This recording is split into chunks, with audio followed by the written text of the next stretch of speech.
Dodger baseball. For real enjoyment, get Schaefer. It's real beer. For real enjoyment. Hello. Get Schaefer beer.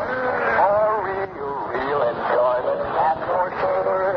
It's Real beer. for real refreshment. Say it. Get Schaefer beer. For real refreshment. Ask for Schaefer. It's real beer. Yes, here come the Dodgers, and hi, everyone. This is Jerry Doggett with Ben Scully and Al Halford, inviting you to stay with us now as they get set to play the Pittsburgh Pirates. All the doings are sent your way with the compliments of the F&M Schaefer Brewing Company of Brooklyn, brewers of America's oldest lager beer, Schaefer. And also with the compliments of the American Tobacco Company. On behalf of Lucky Strike, a light smoke, the best tasting cigarette you ever smoked. Now, as the game gets underway for real enjoyment, have yourself a foaming glass of Schaefer. It's real beer. Say, if I were to stop you on the street and ask you, just tell me the one thing they brew beer for, what would you think the right answer would be? For the look of the beer? For the gold of afternoon sunlight? The snowy whiteness of a billow of foam? For the taste? The rich, mellow flavor? The zesty, appetizing flavor you don't always find? Well, you'd be right. But more than those things, what they brew beer for, most of all, is enjoyment. Your enjoyment. The kind of enjoyment that makes you smack your lips and say, bring on another. And, brother, that is the story of Schaefer beer. It is brewed for enjoyment, for perfect look, for tops and flavor, for your enjoyment, through and through. You try Schaefer today. You'll see it's real beer. Well, today it's game number 2 of the series between the Dodgers and the Pirates. Doubleheader tomorrow to wind it up. And last night the Dodgers beat the Pirates at Roosevelt Stadium in Jersey City by a score of 4-1. The Milwaukee loss, coupled with the wins by the Dodgers and the Cardinals last night, reduced the Milwaukee lead to 7.5 games. They still have 3 to play with the Cardinals in the big series this weekend at Milwaukee. Right now, here is our national anthem.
The young left-hander who has won 5 and lost 2, and is the only pitcher in the majors with more strikeouts than innings pitched. 94 strikeouts, 80 innings, and that averages out to 10.58 strikeouts per 9 innings. Against Koufax, it will be Ronnie Klein, who's been one of the hard luck guys as far as the Pirates are concerned. Klein has won 3 games and lost 15. He's made 4 starts against the Dodgers this year, losing 3 times with 1 no decision. He has made 7 lifetime starts at Ebbets Field with no complete games, and his only 2 victories at this park against 6 losses were in relief in 1955. So for today, Sandy Koufax against Ronnie Klein. Lineup cards being exchanged by the umpires, and let's give you a rundown now on the batting orders for this afternoon's play. For the Pirates, leading off playing in center field, Bob Clemente. At third base, hitting number 2, Gene Freese. Shortstop is Dick Gross, and hitting in the cleanup position, playing left field, is Bob Skinner. Frank Thomas playing first base, hitting fifth. Bill Mazereski at second base. Bill Verdon in center center field. Hank Boyles doing the catching, and Ronnie Klein on the mound to do the pitching. For the Dodgers, it'll be Jim Gilliam leading off, playing second base. Dodgers take the field now. Hitting second will be Carl Murillo. Duke Snyder batting third, playing center field. Gil Hodges at first base. Elmer Vallow in left field. Charlie Neal at shortstop. Roy Campanella back in action, back at the plate. Don Zimmer hitting eighth, playing third base. And Koufax to do the pitching. The umpires will be Baker at the plate. Scully, Sikori, and Landis on the base paths. Boy, a beautiful day here at Brooklyn. Just ideal. A fine paper afternoon. Hope you have a good class paper on hand as we get set for the ball game. Better still, come on out here to Everett Field and see the ball game between the Dodgers and the Pirates. Game number 2. Still have time. Still plenty of good seats available. Can't make it today. Make a note to come out and see the doubleheader tomorrow starting at 2 o'clock. And Bob Clemente, the Pirate leadoff man, standing by, set to walk in and get this ball game underway. Dodgers one up in the series. Game number 2 ready to get started. The F&M Schaefer Brewing Company of Brooklyn happy to thank you play-by-play. And for the play-by-play, here's Al Helms. Thank you very much, Jerry. Hi, everybody. Bob Clemente hitting right-handed, stepping up to the plate, batting at 2-4-9. Sandy Koufax, the Brooklyn left-hander, kicks and throws the fastball and rips it in at the knees for strike one. Thus, the second game in this series has begun. Bob Clemente with 4 home runs and 24 runs batted in. Campanella pops the mid up at the target now, and Koufax goes back to work on the 0-1 count. Another fastball, and this one's hit foul up into the second tier off the first base side. No balls and 2 strikes. The count now on Bob Clemente. He'll be followed by Gene Freeze, the third baseman, and then we'll have shortstop Dick Gross. Sandy Koufax,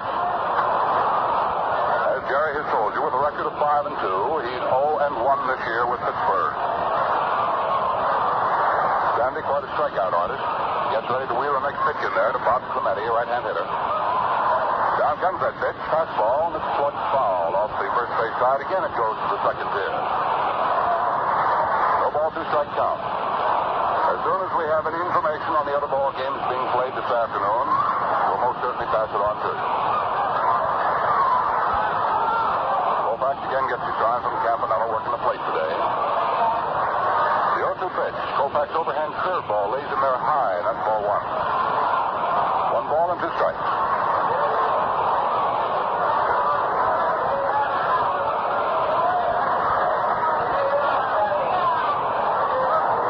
Koufax taking plenty of time at the outset of this ball game. Flicks his glove, shaking off the side. Now accepts the next set.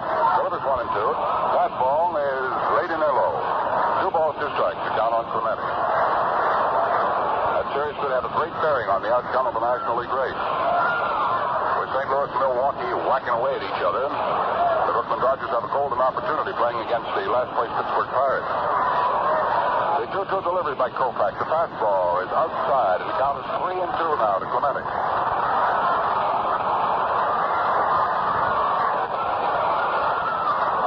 Fans buzzing here this afternoon. It's Ladies' Day, and we have plenty of not-old kids.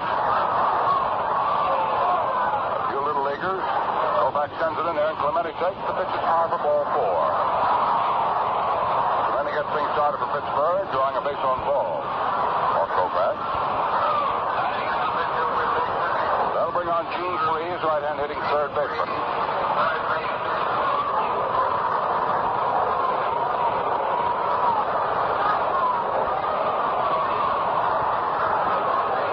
In the way of the batting percentage, Gene Freeze is hitting at .284. He has 5 home runs and 22 runs batted in.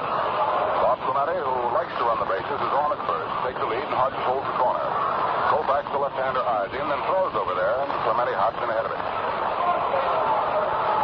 Yes, you just hooked up with us. We're in the top of the first inning. The first man, Clemente, was walked by Koufax, the starting pitcher for Brooklyn. He's working now to Gene Freeze. Pitch out is high outside, and Clemente was not going. So the count now is a ball and no strikes on Gene Freeze. The plate umpire here for this one this afternoon is Bill Baker. Frank Tascole is at first base. Frank Secori at second, and Stan Landis is working down at third. Clemente moves off first base now. Koufax fixes the plate, lays the fastball in at the knees for a strike. A 1 ball and 1 strike count. Scoreboard here has ball 2. Baker definitely had given it the right arm.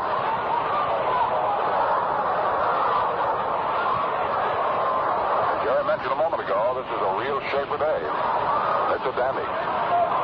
Overhand fastball, the curve is into the strike. That's the second one.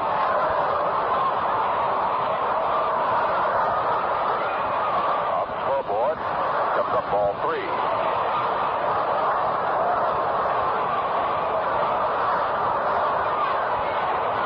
1 ball, 2 strike count. On right hand hitting Gene Freeze with Clemente at first and nobody out off the first inning. Just getting underway. Koufax this afternoon going against Ronnie Klein. Sandy Koufax has been tagged once by Pittsburgh this year. He has not beaten them. He delivers, the pitch is swung on. Missed. Ball strike 3. Oh, Sandy Koufax continues to pour that fastball in there and is very effective with it. He's now picked up 95 strikeouts, which is his first this afternoon. With Clemente at first and 1 out, Big Groat comes up. He's up in those big figures with a .331 batting average, 5 home runs and 39 runs batted in. Former collegiate athlete, Big Groat is Pittsburgh's right-hand hitting shortstop. Stands about midway in batter's box all the way around. Clemente steps away from first. Koufax pitches the plate. Groat takes the pitch into the dirt. Campanella comes up with a nice block. 1 ball and no strike count. Milwaukee first in the National League as of the moment. St. Louis riding in second place, 7.5 games off the pace. They are just 1 percentage point ahead of the third place Brooklyn Dodgers. So are also 7.5 games off the pace. Then comes the number 4 team, Cincinnati, 10 games back. Philadelphia with 12 behind. Bob Clemente at first, having been walked. Freeze struck out. Groat is up there. He's a big man with wood down Pittsburgh way this year. They're putting their hopes on him to be in the record book. Curveball, he swings on, hits it down to short. Up with it, comes Neal, throws to Gilliam for 1, to throw on to first. And there's the double play. So that happened quick in a hurry as the Brooklyn Dodgers come up with their first double play of the afternoon and their 104th of the year. Double play, short, this second at first. That does it for Pittsburgh. No runs, no hits. Nobody left on. Throw nothing across. The score at the end of half an inning. Pittsburgh nothing, and the Brooklyn Dodgers have nothing. We can report that the word has come along now that Bobby Smith, the Pittsburgh pitcher who was held in the pregame workout, has regained consciousness and is all right. He was hit by a throw by Bill Burton while taking part in the outfield during the pregame infield drill, and had to be carried to the Pittsburgh dressing room on a stretcher. But Bob Smith is coming around now and will probably have a severe headache. Okay, back to play. Here's down. In the last half of the first inning, Jim Gilliam steps up to lead things off for the Brooklyn Dodgers. Gilliam batting at 2.51. 1 home run, 29 runs batted in. Right-hander Ronnie Klein works the fastball to Gilliam and gets it off the pitch from the corner for a strike. Ronnie Klein, 3-15 with the league. 3 wins, 15 losses. As far as the Brooklyn Dodgers are concerned, he has not beaten them, and 3 times they have tagged him for defeat. Big tall fella kicks and throws. Big curveball. It stays outside and high for ball 1. 1 ball and 1 strike. Ronnie Klein has made 4 starts against the Dodgers this season. This is his 5th whack at it. He's made 7 lifetime starts at Ebbets Field, no complete game. Gilliam swings on leg pitch, hits it to the alley in left center, coming over for it. The center fielder Burton and hauls it down on the right. Gilliam is out. And 1 out here in the last half of the first inning. There's no score in the ball game. The 8th place Pittsburgh Pirates, 29.5 games off the place, battling the 3rd place Brooklyn Dodgers, who are 7.5 back of Milwaukee. Ralph Rillo, whose bat has been just about as hot as pistols. In 10 games, he's hitting .452, 283 overall with the league. Right-hand hitter. Klein comes to him with a fastball. Ball grounded down to the right side. First baseman Thomas up with it. He'll make the play by himself, and Carl Rillo is out. 2 up, 2 down. Last half of the first inning, about an hour's Duke Snyder.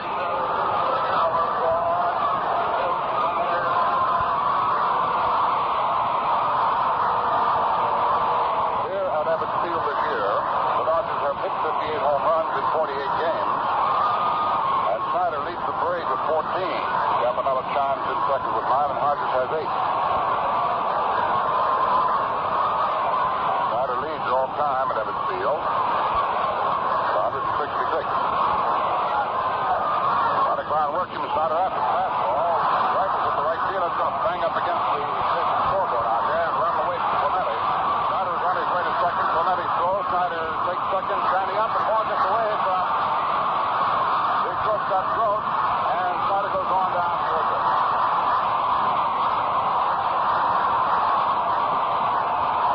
Clemente throwing, getting away from shortstop Gross, covering the bag. At second, so Snyder didn't even break the stride.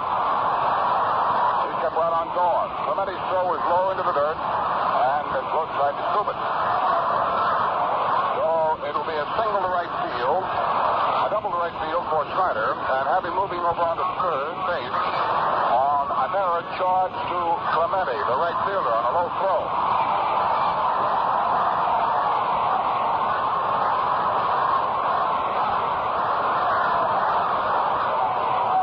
Well, the Dodgers have something cooking here in the last half of the first inning with 2 outs.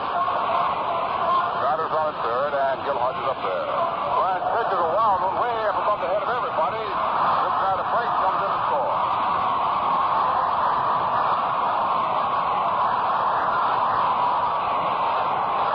A double followed by an error on the sequence of the play, and then a wild pitch gets Snyder in to score this one. Oh, the Dodgers lead it 1-0.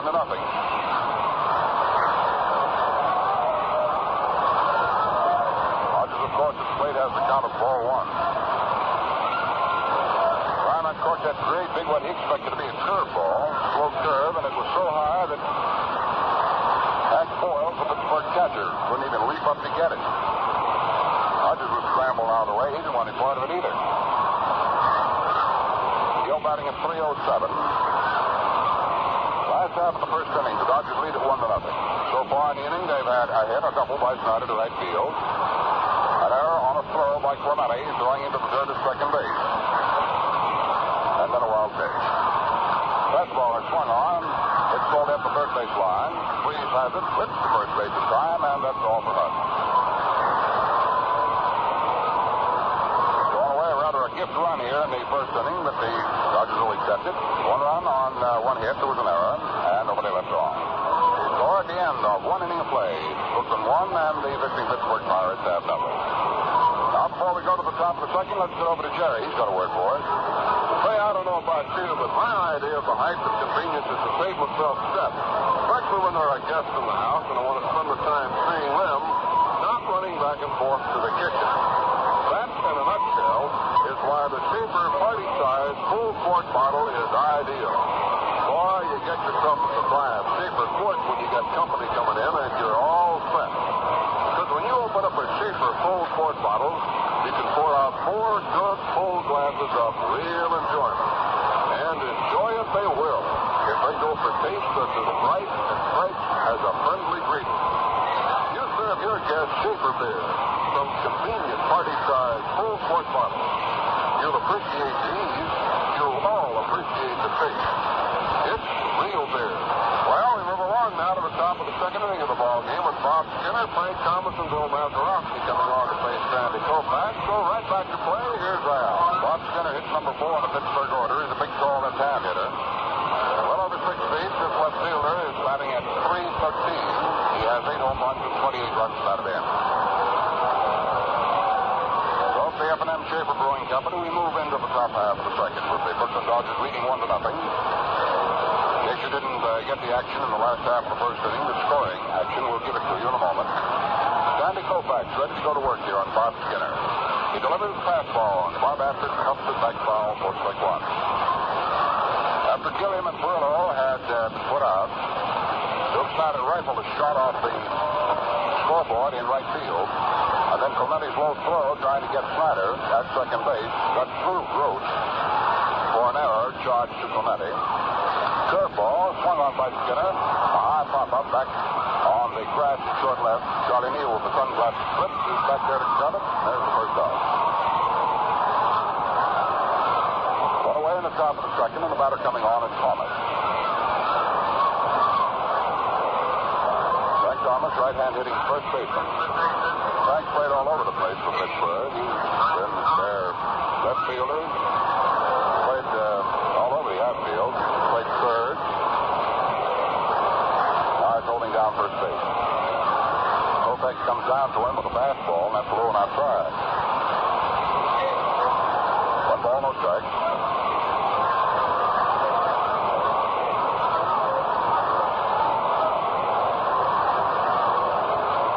Works right back on the 1-0 count. There's his fastball, and Thomas slams it foul off the first base side. That'll go to the stands out of play. A 1 ball, 1 strike count. Brooklyn, by virtue of their run in the bottom of the first, leads in the ball game, 1-0.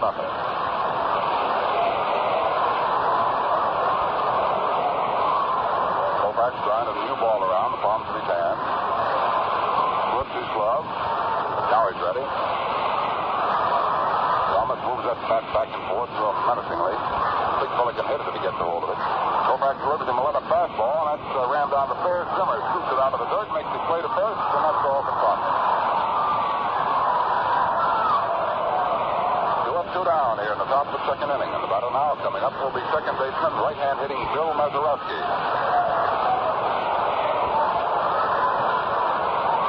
Thomas went up there batting at 298. Mazeroski comes along hitting at 292.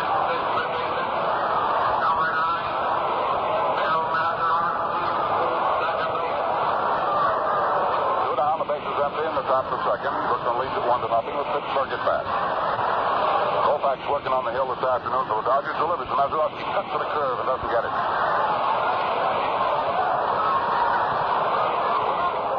No balls, 1 strike. Last night at Jersey City, Brooklyn defeated Pittsburgh 4-1. Rogers was credited with the win. 0-1 delivery is low. 1 ball, 1 strike count on Mazeroski.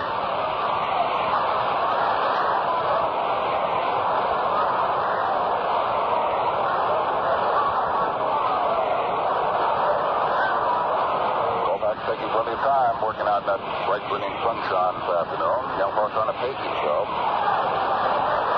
Now he delivers 1-1 to Mazeroski, who swings on the pitch and hits a high pop foul. That'll spin back to the Dodger dugout off to the right of home plate. 1 ball, 2 strike count on Mazeroski.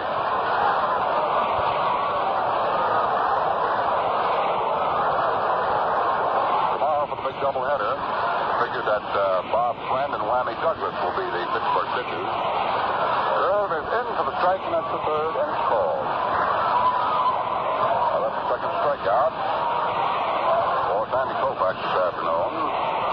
And for the Pittsburgh Pirates in the top of the second, nothing across. The score at the end of 1 1/2 innings of play. It's Brooklyn 1 and the Pittsburgh Pirates have nothing. Jerry? Well, you know, fans, all ball players, even the best of them, have off days. Days when they can't seem to get the big hit or make the important play. And it's all just part of the game. But now you take the business of brewing beer. Now, that's different. You simply can't have any off days. Leastway is not if you're going to brew as fine a beer as Schaefer. No, sir, there's never any letdown in Schaefer quality. Every can, every bottle, every glass of Schaefer is beer at its best. You see, only the very best brewing ingredients are used in Schaefer beer. Rich barley malt, tangy hops, and other fine natural ingredients. Then they're carefully measured and blended as only top brewmasters can do it. And, brother, that kind of expert brewing pays big dividends in flavor. Schaefer flavor. So for real enjoyment, you make it Schaefer beer every time. It's real beer. Well, we've got a real ball game going on here. Second game of the series, doubleheader tomorrow. The Dodgers come on to the second. Mallow, Neal, and Campanella face Ronnie Klein. So let's hop right back to Al for more play-by-play. Talking about facing somebody, Jerry, we've just gotten the warm-up pitches for that game between St. Louis and Milwaukee. And Jackson will be pitching for St. Louis. His record is 12 wins and 6 losses. And Burdette will be going to the mound for the Milwaukee Braves. His record is 11-7. So the two ball clubs know what they're facing for this afternoon. Elmer Bello here in the last half of the second inning coming on. He's the number 5 hitter in the batting order.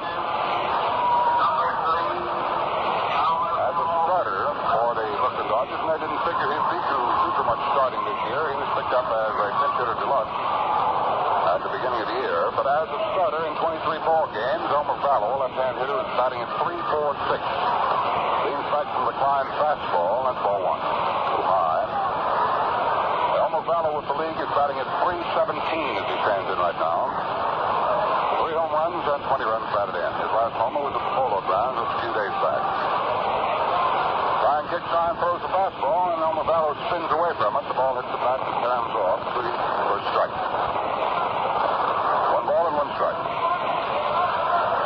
1-0 Brooklyn as they move along here at bat in the last half of the second inning. Tomorrow a big doubleheader, and we sure hope you're going to be here with us. Klein kicks and throws. Vallow starts the swing, checks up in time, and gets high. 2 balls and 1 strike. Ross Bren and Whammy Douglas lives for the Pittsburgh Pirates against Sal Magley and Roger Craig of the Brooklyn Dodgers. Ron delivers 2-1. The pitch to Vallow is outside and high, ball 3. 3-1. The count to Elmer Vallow, leading it off for Brooklyn in the second. At the end of an inning and a half, it is New York 1 and Philadelphia 1. Line delivers 3-1. Vallow takes outside and high, ball 4. So Elmer gets things started for Brooklyn in the second for 1. First base on balls given up by Klein. Short and Neal the batter. The shortstop hitting number 6 in the Brooklyn order. Batting at 269. 9 home runs, 39 runs batted in.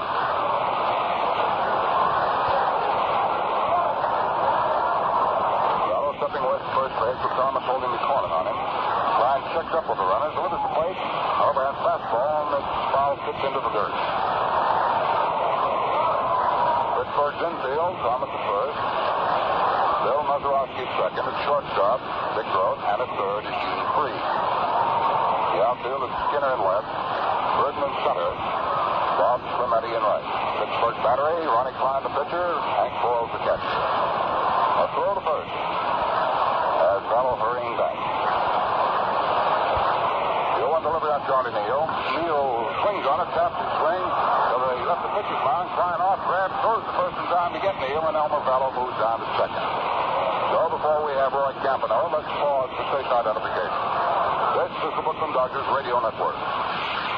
Dial 1460 WOKO, your Brooklyn Dodgers station in Albany, New York. It's 2:30 WOKO time. Metro Goldwyn Mayer.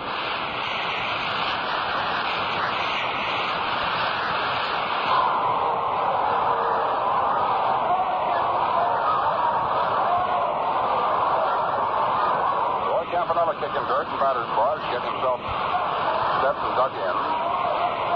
Roy batting at 237.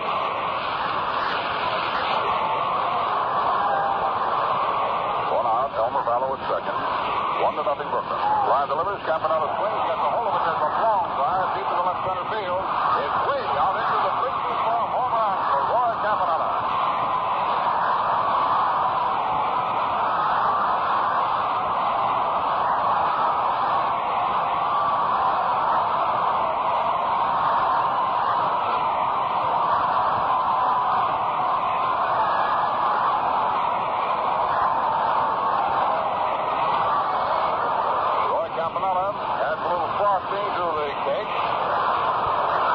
With his 13th home run of the year, he now has 60 runs batted in.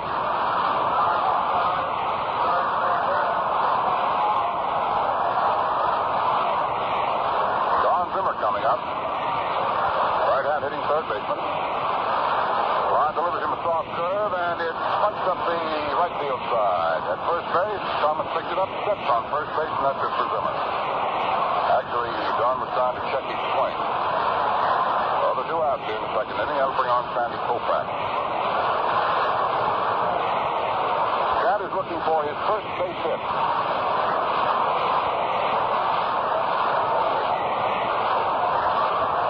21 times Sandy has come up to the plate. 21 times he has come away empty-handed.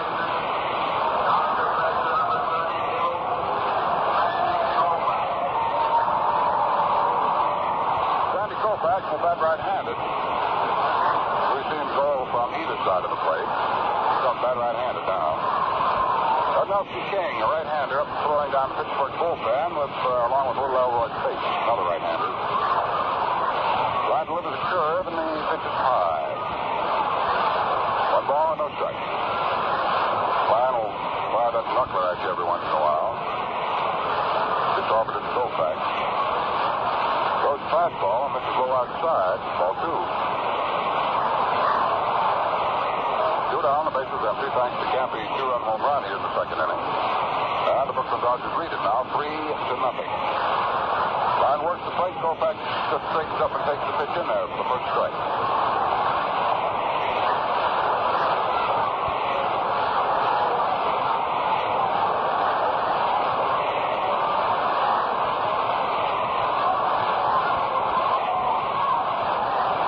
Now the 2-1 delivery. Koufax watches this ball come in low. Then it's down 3-1. Should Koufax get on, Jim Gilliam will start the second batting go around for Brooklyn.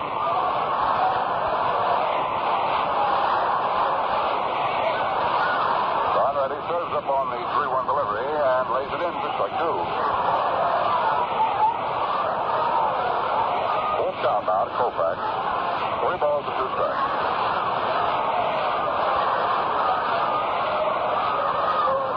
Line works back on the 3-2 pitch. Misses. Gets it on the corner. Ball is strike 3. Ron gets his first strikeout of the afternoon in the second inning.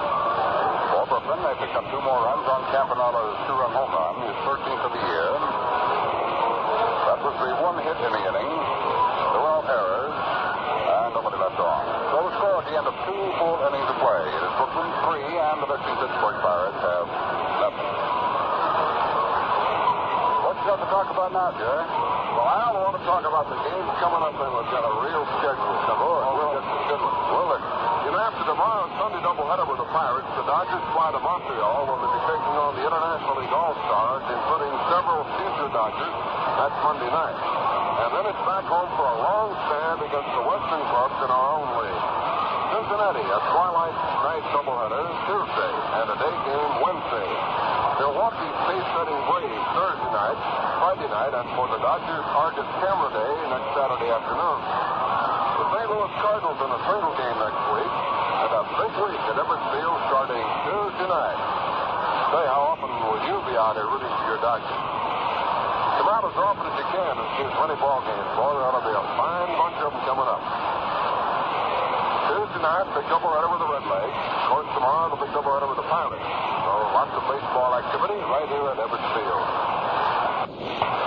Well, we move along to the third inning now with Bill Burton, Hank Foils, Ronnie Klein due to face Sandy Koufax. And so for Schaefer Beer and more play-by-play, here's Al. That's right, Jerry. It's the last third of the Pittsburgh batting order here in the top of the third inning. 3 runs, 2 hits for Brooklyn. The Pittsburgh no runs, no hits.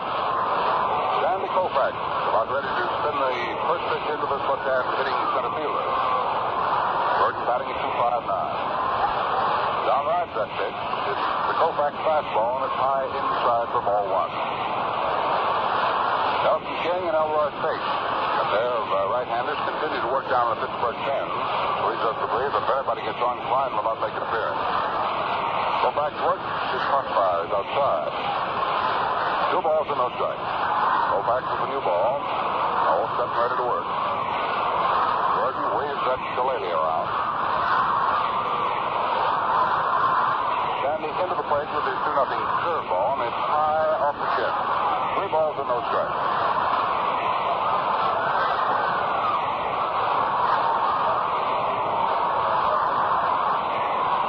Pitch to plate is low, ball 4. And Burton draws a walk to start things in the third inning. That's 4 of the Pittsburgh catchers coming on now.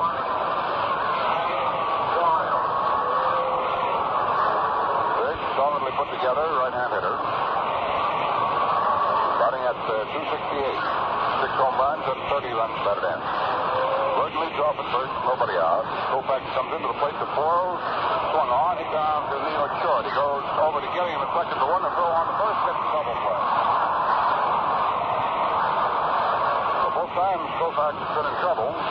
The double play has popped up to help him.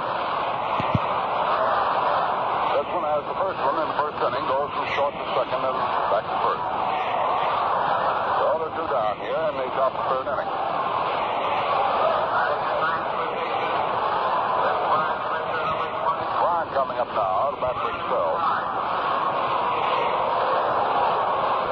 So Nelson King and Johnny O'Brien sit down in the Pittsburgh bullpen. Koufax fires to the plate, and his fastball is low and outside, ball one. Bryan has 4 hits and 44 strides at it this year, and no runs batted in.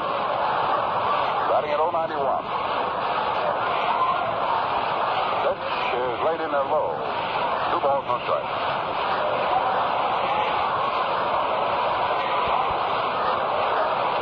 Koufax back now for a visit to Rosberg. Campanella down to the cart, up the sign, back to the plate umpire over his left shoulder to get a look at the pitch. Then it comes, Klein hitting right-handed, takes it on the corner off the hand. That's strike one.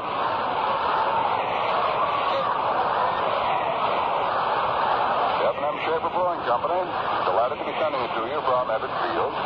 Hope you have plenty of Schaefer for the weekend now. Overhand fastball, way that. Doesn't get it. That's strike 2. 2 balls and 2 strikes. At the end of 2.5 innings, it's 1-1 between New York and Philadelphia. No score yet from Milwaukee. Overhand fastball and an attempted bunt is popped foul. So that's it. Ryan will be registered as having struck out. That'll give Koufax his third. And in the 3rd inning, coming across Pittsburgh. So at the end of 2.5 innings of play, it is Brooklyn 3 and Pittsburgh has nothing. Well, how about you, friend Doggett? Well, I tell you, Al, you get in the city once in a while. Oh, yeah. Come into New York and see the show. Maybe just bring the wife in for dinner at your favorite hotel and relax a while. Well, I tell you, here's a good idea. Why not make it a real little vacation? Sure, for real enjoyment, stop overnight at your favorite hotel. Take a day or two to see the Dodgers play here at Ebbets Field. Catch a show or a movie you haven't seen, or maybe some of the sights you've never gotten around to. Oh, man, that sounds good, doesn't it? And, you know, most anywhere you stop at New York's finer hotels and restaurants, you'll find that for real enjoyment, they're serving real beer, Schaefer beer. Sure, Schaefer's as available at your favorite eating place as it is in your own home. So when you step out, don't forget to order a Schaefer for real enjoyment, a cool, foaming glass of real beer, Schaefer beer. Tell me something, Jared. Did you tell your gal to get plenty of Schaefer for the weekend? Yeah, she's going shopping this afternoon. Going to bring home some Schaefer quarts. All right, well, it's a good thing Jody knows about it. We want everybody to realize the weekend's coming up, and those Schaefer quarts are real handy to have around. Well, that's the best way, Al. Oh, man, you're right. Back to play. Gilliam coming on, so how about it, Al? Sure, Jeff. Jim Gilliam came up in the first inning and flied out to center field to Bill Burton. He's 0 for 1, and batting at 2-5-1. Ronnie Klein on the mound for Pittsburgh, ready to go to work. He's given up 2 base hits. 1 2-run home run to Campanella. Soft serve is laid in there, and Gilliam takes it off the hands on the corner for strike 1.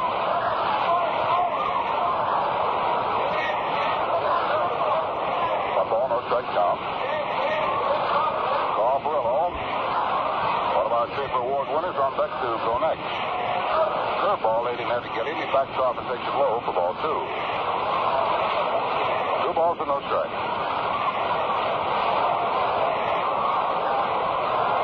Ronnie Klein, the Pittsburgh pitcher, pumps, kicks, and throws. Fastball, and Gilliam whips it down back to first base. Thomas down, digs it out of the dirt. He'll make the play by himself. Does, and there's the first out. One away in the bottom of the 3rd inning. Carl Furillo bounced out to first base to Frank Thomas. Unassisted in the first inning. Carl is 0 for 1 and batting at 282. 3-0 Brooklyn as they bat here in the last half of the 3rd inning.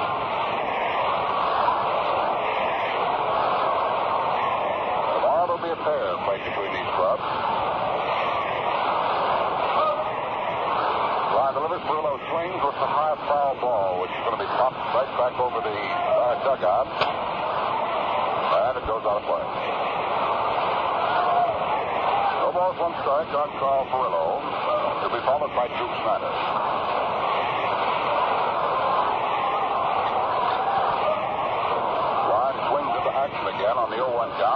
fastball, and that's a little high, just above the letters.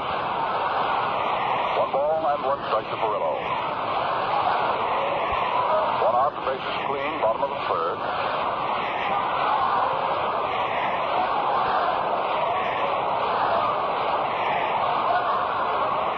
The 1-1 delivery. Swung on by foul. Listen to left center field. Going back for it, but it's breaking the wall. They center fielder Virgin calls it in. Lefkow gave that one a mighty ride, but Virgin was able to get to it. So that's the second out. The last half of the third inning.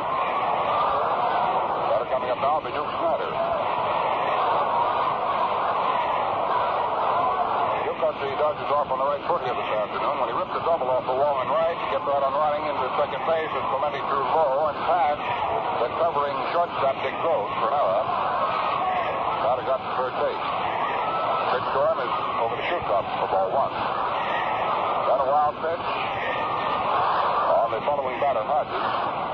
Got the run in. 1-0 delivery to Snider, swung on, bounced away foul up the first base side into the crowd. 1 ball and 1 strike on Snider.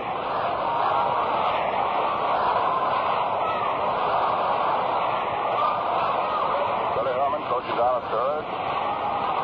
Claps his hands together.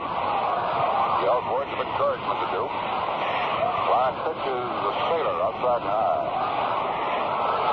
2 balls and 1 strike down on Snider. That pitch looked as though it had partially gotten away from Stein. 2-1 offering. Big curve outside and high for ball 3. Snider up on the 3-1 count. For the last half of the third inning, 2 down, the bases empty, and Brooklyn leads in the ball game 3-0 on 2 base hits. Both of them extra base balls. Snider's doubled in the first. And after Bellwood walked and with 1 out, Campanella hit his 13th home run into left center field stand. The pitch to Snider outside for ball 4. So there are 2 out. Now there's 1 on. The last time Ryan walked a man, he came home to Hottie. Now let's see what happens with Hodges when he got in the first inning on a ground ball to third.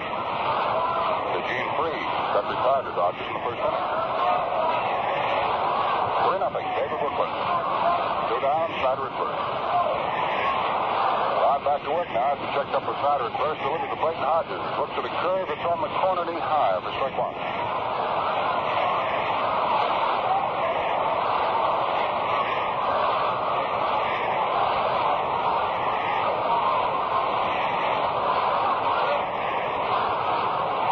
Snider takes his lead at first. Draws the throw promptly. That keeps him close.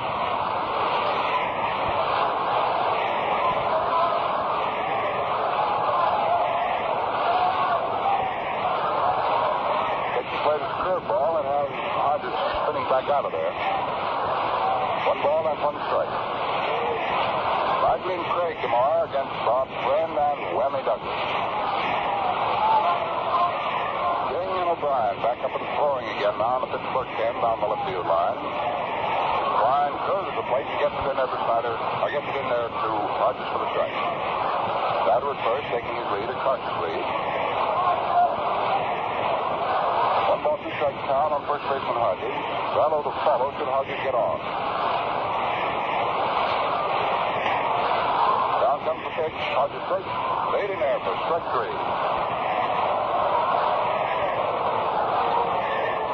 Well, that's all for Brooklyn in the third. No runs, no hits. There were no errors. There was 1 man. Snider left at first base. Well, the score again of 3 full innings to play now. It's Brooklyn 3 and Pittsburgh nothing.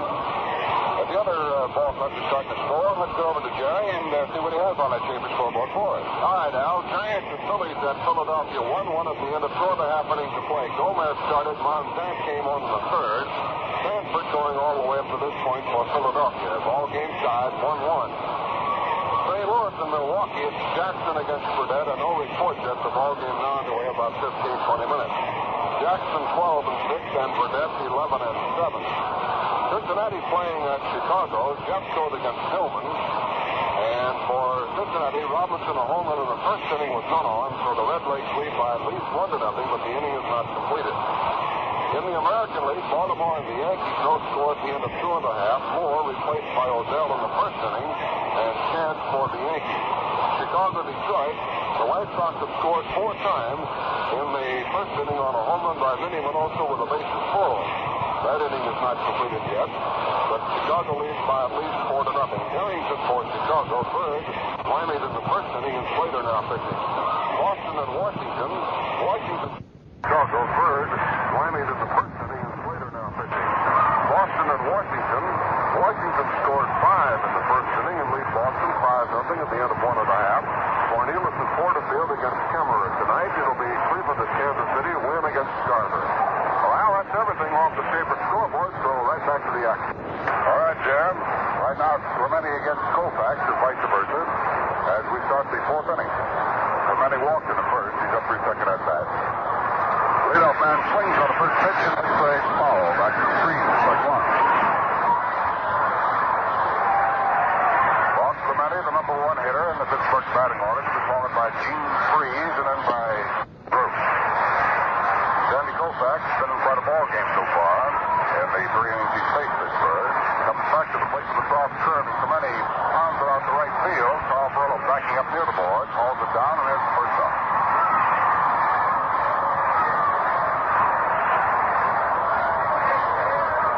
Top half of the 4th inning. The batter coming up now is Gene Freeze. Gene struck out in the first inning, giving Koufax his first of the 3 strikeouts he's picked up today. So Sandy's total now has gone to 97.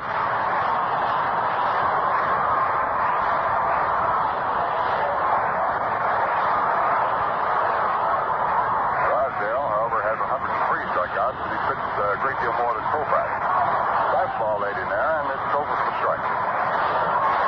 Gene Freeze batting. Right-hand hitting third baseman. Koufax takes off Campanella. Comes back to the plate. Off curve, and it's laid in there for the second strike. 0-2. St. Louis just picked up 3 big runs in the top half of the first inning at Milwaukee. And the Braves are coming to bat now in the last half of that first. St. Louis 3 and Milwaukee nothing in the top of the first inning. Fastball swung on. Freeze with a high foul ball that will fade off into the crowd off the third base line. No balls, 2 strikes.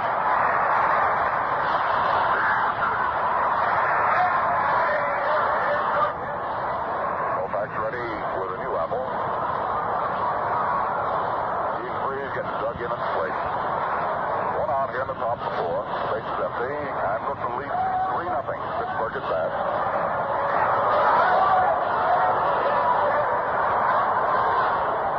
Koufax again shakes off Campanella. Now he's ready and delivers. Pitch is swung on. There's a high popper out back to third base.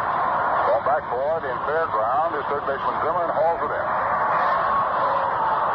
2 down in the top half of inning number 4. The base is empty. Dick Groat comes up now. He leapt into a double play in the first inning. One of the 2 the Brooklyn inter-defensive counts he's picked up today. So Sandy's total now has gone to 97.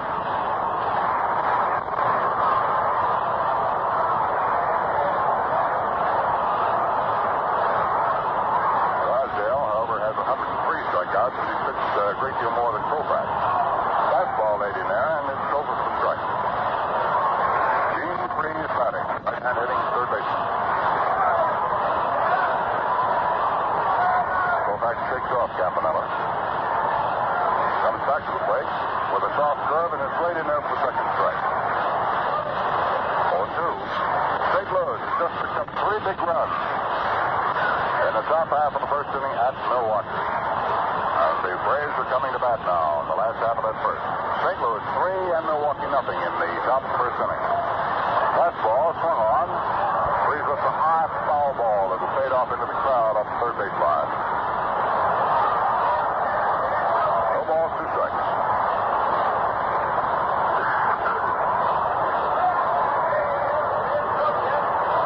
Koufax ready with a new apple. Gene Freeze gets dug in at the plate. 1 out here in the top of the 4th. The base is empty, and Brooklyn leads 3-0.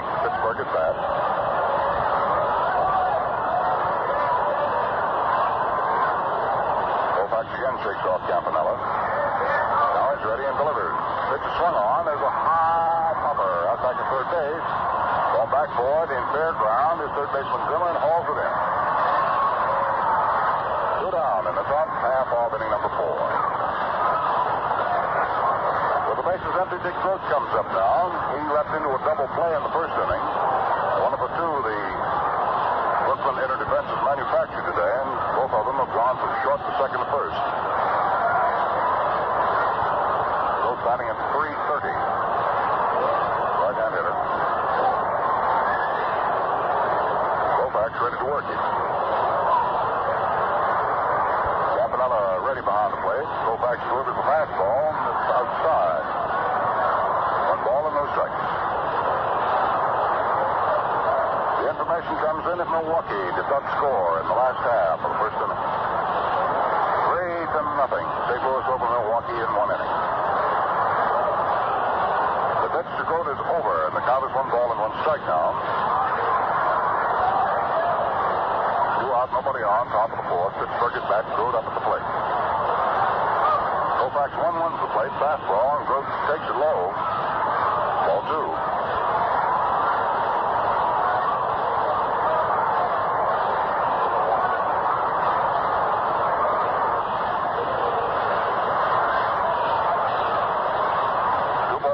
Count on Grote.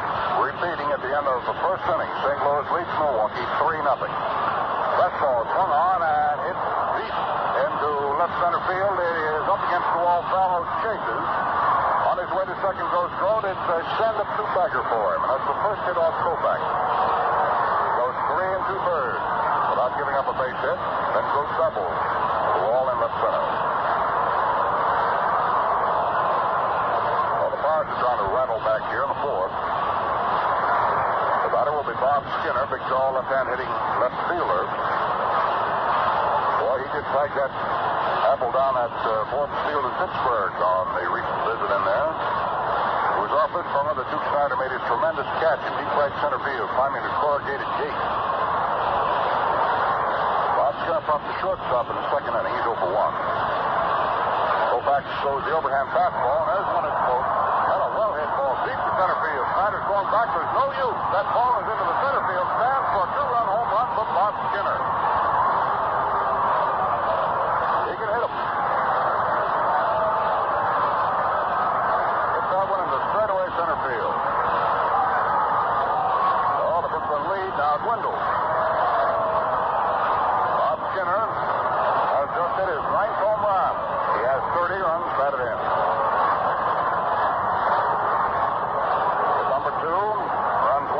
Koufax, and Pittsburgh's right back in the ball game. And they're sending up Frank Thomas.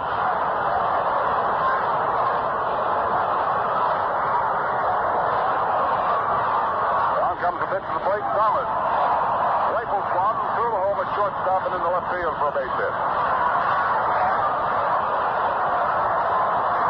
All the tying run for Pittsburgh is on at first base right now.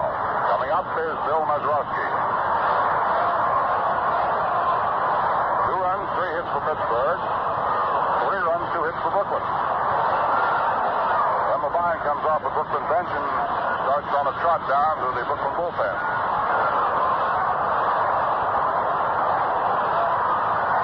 Bill Mazeroski struck out in the second inning to retire the side. As he's standing in now, Koufax comes to him with a curve that's high up above the cap. 1 ball and no strikes. If you don't like the complexion of things in the National League, all you got to do is wait a minute or two, and it changes.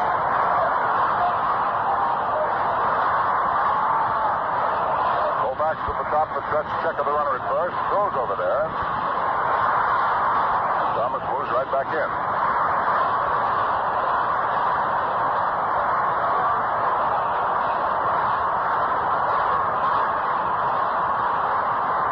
Delivers the plate now. Mazeroski punches a foul back to the screen. 1 ball and 1 strike count.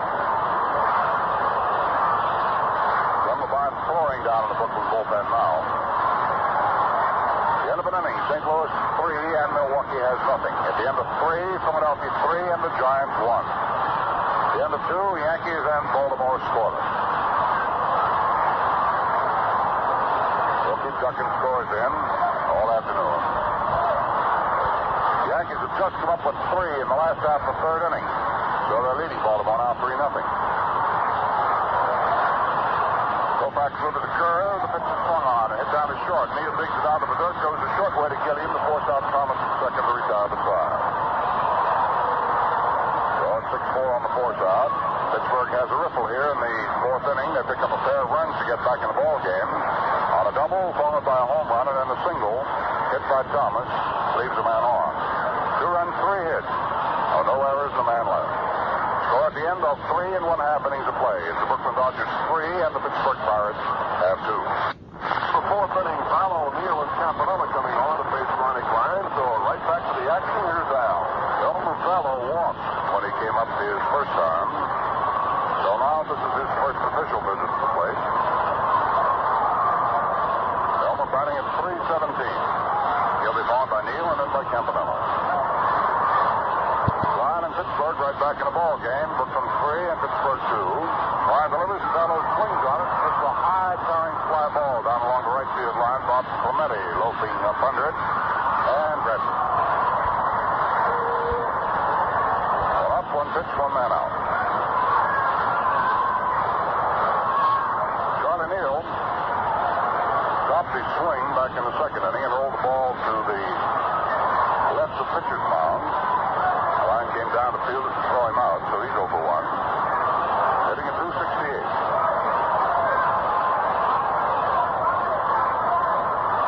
Klein works to him, and Neal takes the soft curve in there for the strike. Gino Tamoli is up throwing down in the Brooklyn bullpen, which so will have an outfield change for Brooklyn. Overhand fastball is way outside. Neal's count 1 ball and 1 strike. Following Neal, we'll have a chance to duck in a station break. The 1-1 delivery. Neal looks at it and it's low. 2 balls, 1 strike. St. Louis does not score in the top half of inning number 2. So at the end of an inning and a half at Milwaukee, St. Louis 3 and the Braves nothing.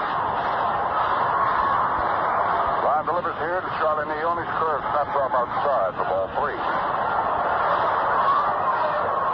3-1 on Charlie Neal. 1 out, bottom of the 4th, bases empty. Brooklyn 3, Pittsburgh 2.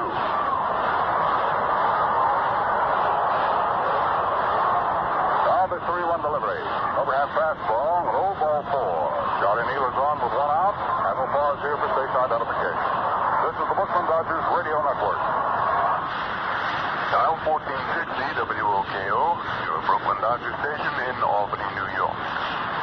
It's 3:02 WOKO time.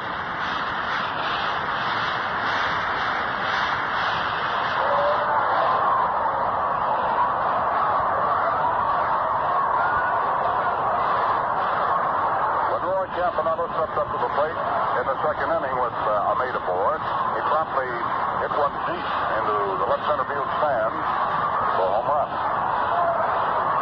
Now Klein serves up, and Campy takes the curve over for strike 1. Roy batting at .240.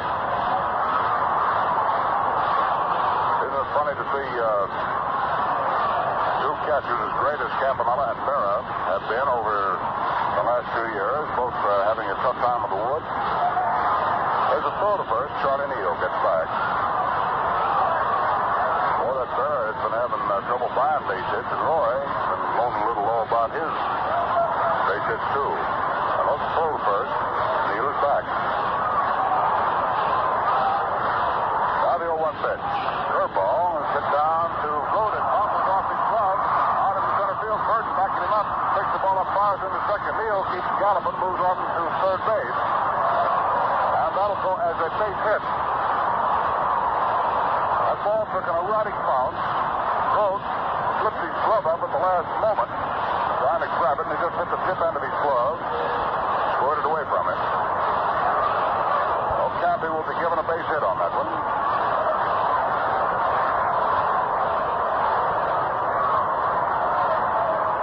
Charlie Neal carrying the mail has moved around third.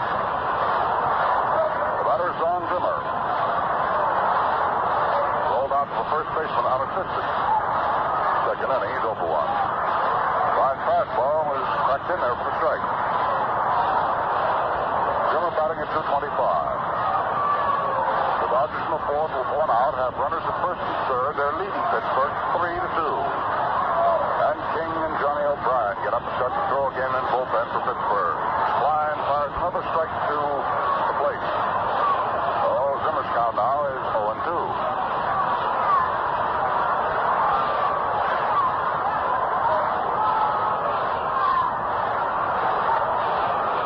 The end of 3.5 innings at Philadelphia. The Bills are leading the Giants 3-1. Zimmer swings, fouls the next pitch away off the first base side to the crowd. Downstairs is Zim, no balls to strike. Charlie Neal, the runner at third. Roy Campanella on at first. Goes to pitch high and inside. Zimmer hits the dirt. Was right up over the peak of the cap. 1 ball, 2 strike count on the little Dutchman, Cincinnati.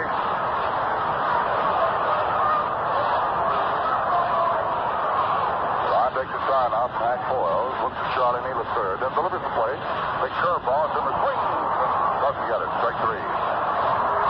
Second out now. Strikeout number 3 for Klein. The big important out for him to be getting to.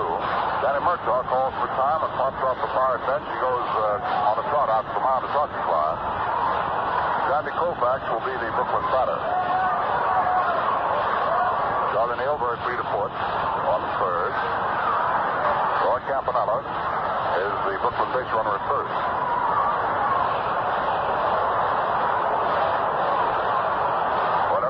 Danny Murtaugh had to say to his pitcher. The message has been transmitted, and he's on his way back to the Pirate bench. Nelson King, Johnny O'Brien, a couple of right-handers. One tall and skinny. O'Brien short and squat. Out the bullpen for Pittsburgh. Line to the stretch. Looks down to Koufax. And the pitch is swung on by Sandy and lifted out into right center. Coming in for it is Clemente, but going back towards second baseman Mazeroski. He handles it to the out, and that retires the foul. In the fourth, no runs, 1 hit. Coupled with a walk, 2 men were left on with no errors. And the score at the end of 4 full innings of play. It is Brooklyn 3 and the Pittsburgh Pirates have 2.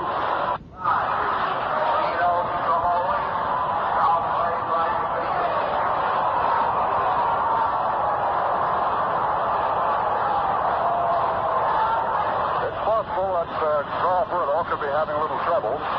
Gino Cimoli with that elbow, because Gino Cimoli is coming in now as the Brooklyn right fielder. Cimoli in right field now for Brooklyn. He'll take over Perillo's spot in the batting order, hitting number 2.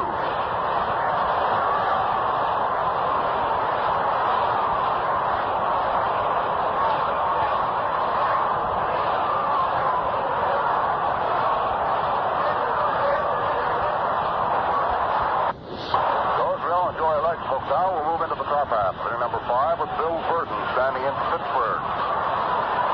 Koufax comes down to him, and the left-hand hitter swings and misses on a low curveball. He's strike 1. At the end of 3.5 innings, the Yankees are leading Baltimore 3-0. Koufax works the plate on the 0-1 count. The soft curve is hit down to the right side. Gilliam tries to get it, but as he loses, goes past him into right field for a base hit. Is on. Again, the Pirates have the tying run on. Single to right, hit through the hole between first and second. Burton is the base runner.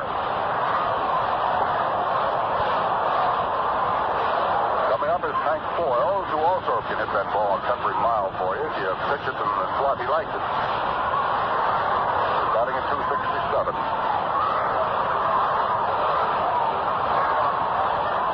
Koufax carefully set, checks his runner, delivers the plate, Foyles swings, doesn't get a fastball. Strike 1.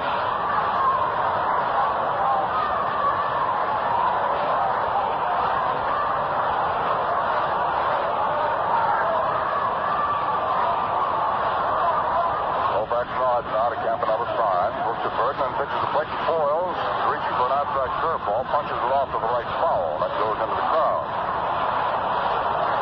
balls, 2 strikes.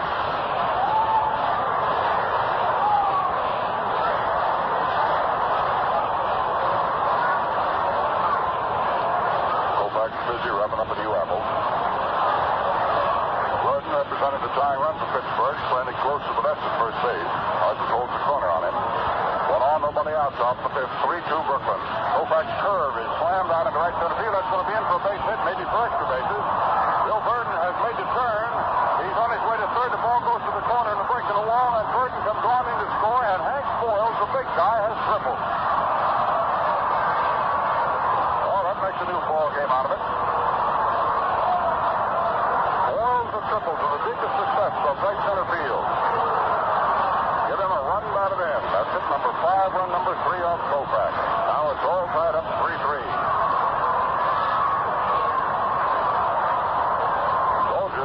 The complexion of it, just wait a minute. All these National League teams this year are about batting each other's brains out. Klein will come up to bat for himself. The Brooklyn infield draws in tight. Hank Foils goes just triple in the flying run. Burden for first base is on at third himself, representing the tie-breaking run.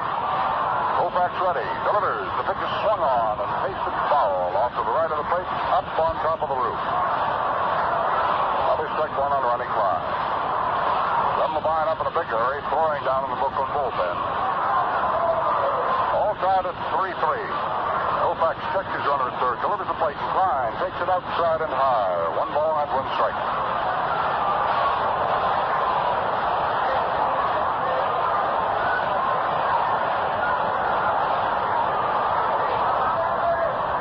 Taking plenty of time now. Campanella pops him into the target. Foils, hands on hips, leads down off third. Takes a couple of chopping steps down as Koufax delivers a fastball that swung on at the plate and foul tip. 1 ball, 2 strike count on Ronnie Klein. Nobody out for Pittsburgh here in the top half of the 5th inning, and the lead runner's on at third. Single followed by a triple. It tied this ball game up at 3-3. Koufax down to the plate on the 1-2 count. Pitching high and outside for ball 2. 2 balls, 2 strikes. Ronnie Klein aware of 2-2, 22. Tall right-hand hitter at the plate right now for the Pittsburgh Pirates. Sandy eyes the runner. Foils at third. Delivers 2-2. Overhand fastball swung on and missed for strike 3. Koufax hangs up a strikeout here in the 5th inning.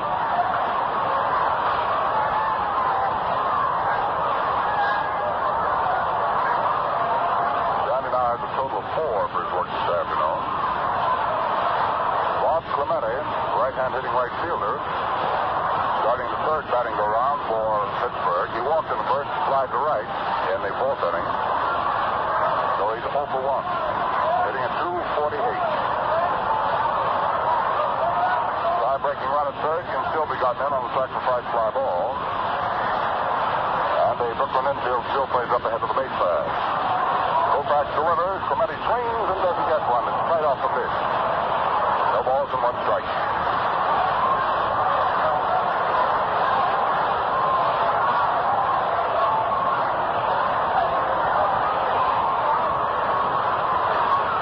All locked up here, 3-3. Koufax in a spot, pitching to Bob Clemente. Tie-breaking run at third in the person of Hank Foils. Down comes that pitch, and Clemente lays off it, takes it high. 1-1. Levine still cranking up down in the Brooklyn bullpen. He's about ready if manager Walter Olson wants to use him.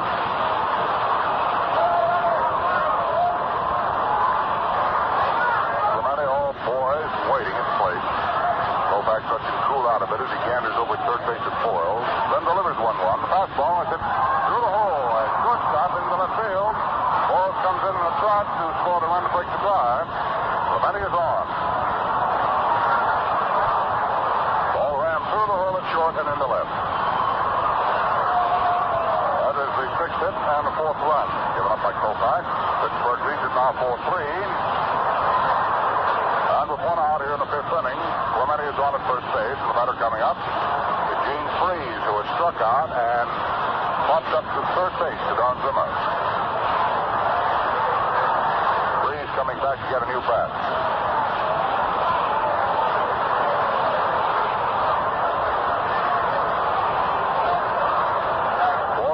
Six hits for Pittsburgh. For Brooklyn, 3 runs and 3 hits. Each side has had a home run hit for them. And in each case, it was a 2-run home run. Skinner hit one for Pittsburgh in the fourth. Campanella hit his in the second inning for Brooklyn. A throw to first has Clemente leaping back at that bag. 4-3, Pittsburgh out in front. At the end of 2.5 innings, it is St. Louis 3 and Milwaukee nothing. Milwaukee batting last half of the third. Down comes an overhand fastball. Freeze goes for it and misses it. That's strike one.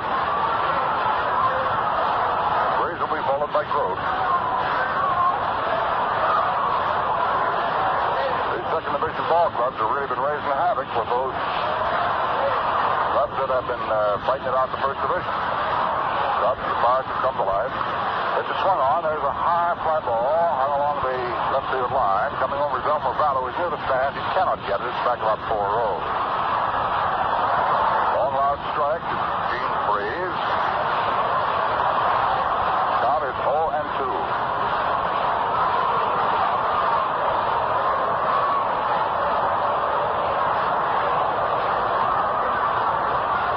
Drop half of the fifth inning at Ebbets Field. The Pittsburgh Pirates are at bat. 1 out, 1 on, and they're leading 4-3.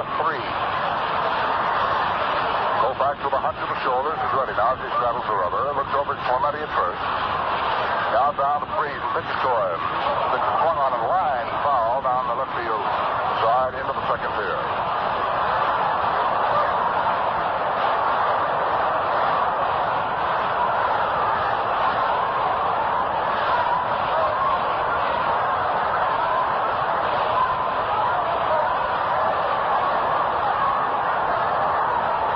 Ready 0-2. A check of Clemente at first base. Delivers to Gene Freeze. An overhand fastball, and Gene pops this one back foul. That'll catch the wire. No balls, 2 strikes.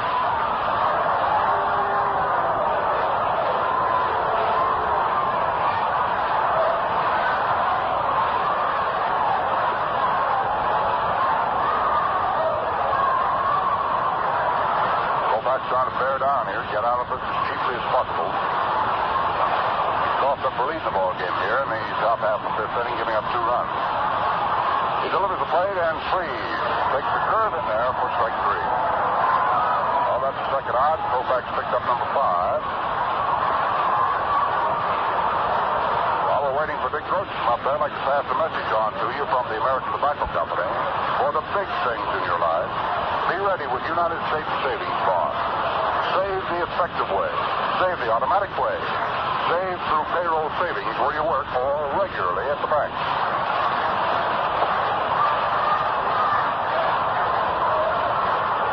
Dick Grote, the leading hitter percentage-wise on the Pirate Ball Club, takes a curve high from Koufax for ball 1. Grote hit into a double play in the first inning and then came along in the fourth inning and doubled to left center. He was on when Skinner unloaded his 2-run home run.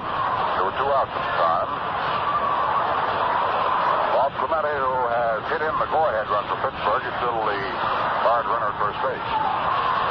Koufax still concerned with him as he gets ready to pitch to Grote. Now delivers, and the fastball is high and outside. 2 balls and no strikes. The Pirates here in the fifth inning have scored 2 runs on a single, a triple, and a single in that order. 2 runs on 3 hits.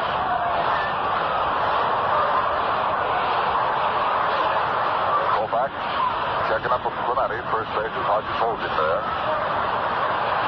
Now they 2-0 delivery on right-hand batting Dick Grote. Fastball, and Dick swings on it, popped it. 2 balls, 1 strike. The end of 4 innings, Philadelphia 3 and the Giants 1. The Yanks in the last half of the fourth came up with a run. The end of 4.5 innings, the Yankees out in front 4-0 over Baltimore.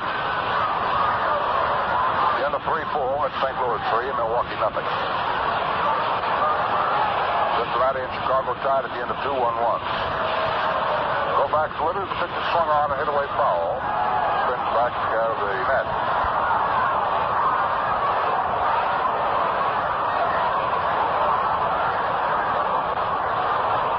2 balls, 2 strikes, 2 outs, 1 on. Top half of the 5th inning. 2 runs have been scored by Pittsburgh, and they've picked up the lead here in the top half of the 5th inning.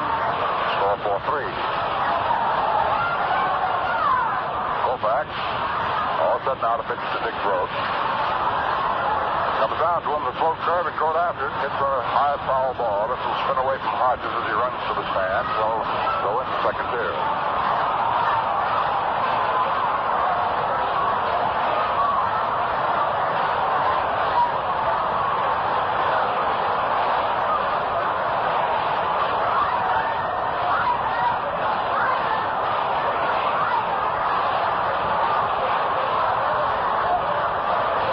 Moves away from first base now.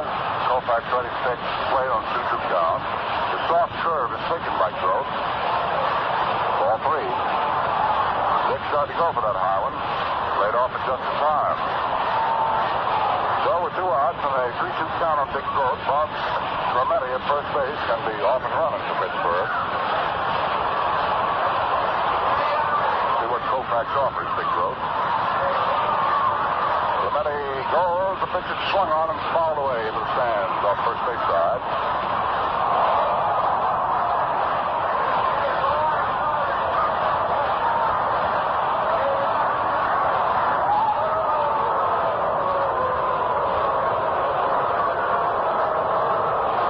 And getting on one of the park policemen.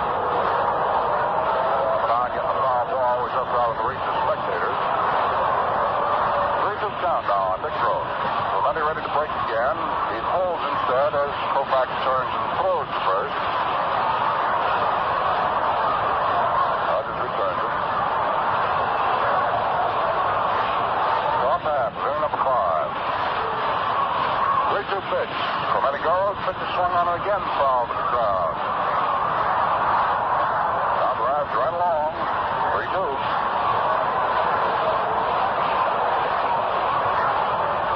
Giants did not score in the 5th inning. Philadelphia leads them 3-1 at the end of 4 1/2.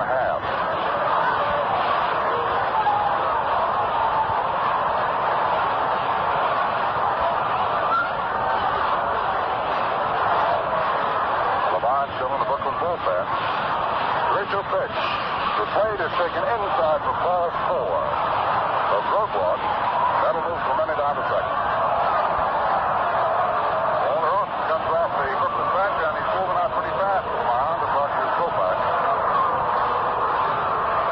Giving up by Sandy.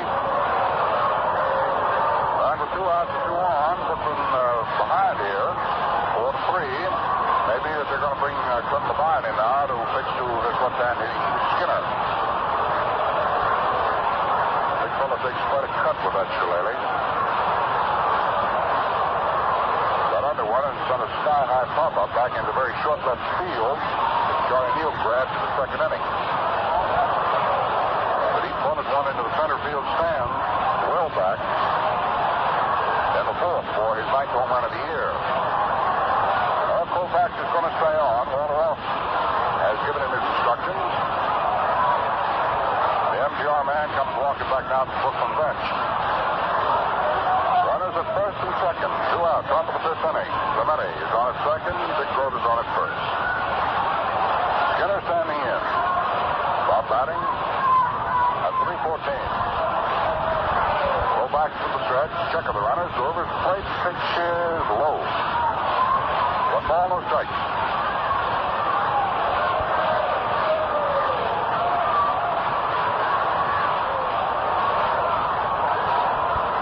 Campanella asks plate umpire Baker for a new ball. Walks the part way back to the mound before firing it out to Koufax.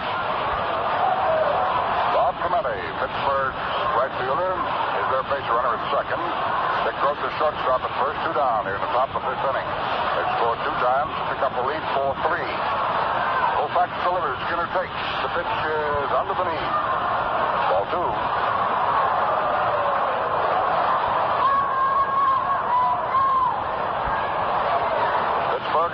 will be playing a doubleheader here at Ebbets Field tomorrow. Del Maglia and Roger Craig are scheduled to be the Brooklyn starting pitchers against Bob Friend and Charles Whammy Douglas.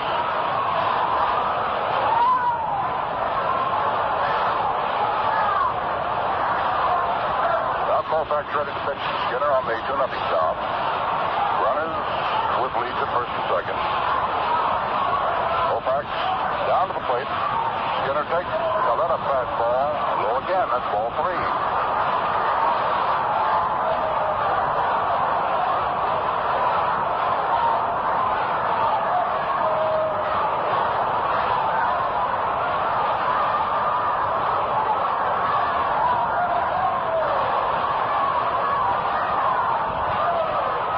Koufax to this guy Skinner gives you the impression he's trying to aim these pitches.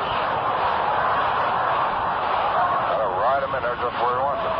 Left behind, 3-0. Delivers fastball inside off the hands, ball 4, and that loads her up.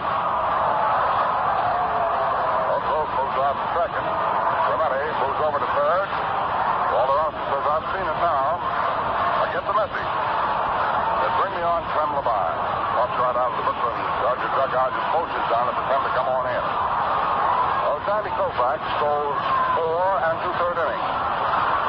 The bases loaded. He's behind 4-3. And Clem Labine comes on.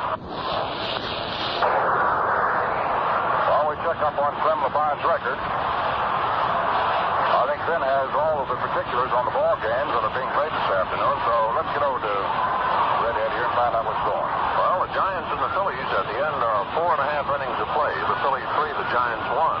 Stanford going. Gomez, Montan, and Constable for the Giants. St. Louis and Milwaukee, the Cardinals lead 3-0 at the end of 3.5. Jackson against Burdett. Cincinnati at Chicago, 1-1 tie at the end of 3 innings. Jeffcoat against Hilbert. Frank Robinson hit his 22nd home run in the first inning with nobody on. The Yankees lead Baltimore 4-0 at the end of 5 innings back of Bobby Chan. Moore started Odell in the first inning. The White Sox are leading the Tigers 5-3 at the end of 2.5 innings. Darrington against Bird. Slater relieved in the first inning. Also hit a grand slam home run in the first inning for the White Sox, and Slater has hit a home run in the second with 2 on. It's 5-3 White Sox at the end of 2.5. Washington leads Boston 6-0 at the end of 3.5 back at Kemmerer. O'Neill has Porterfield and Menardson for Boston. Eddie Yost his 9th home run in the 4th inning with nobody on for Washington. So that will make it now 7-0 in favor of Washington, still hitting in the 4th inning. Cleveland and Kansas City, they will play tonight. You're right up to date on all the scores that we have for you. We're in the 5th inning with 2 out, and the Pirates leading the Dodgers 4-3. Bases loaded. Thomas will be the batter, and we'll find out about Labine. Let's get right back to Al. Well, Clem coming into his 53rd ball game comes into a rather unenviable position. As Ben told you, the bases jammed and Frank Thomas up there. Clem is not the pitcher of record in this one as it stands, but we'll give you his record in case he might figure in it. He's 5-6. Has 17 saves so far this year. The bases loaded. Frank Thomas standing in with 2 outs. Curveball spins him back out of there. Tracks in over the chest. 1 ball and no strikes. This is the 8th man to come to bat for Pittsburgh in the 5th inning. They've scored twice, and the bases loaded. Chases starting pitcher Sandy Koufax. Goes 4 1/3.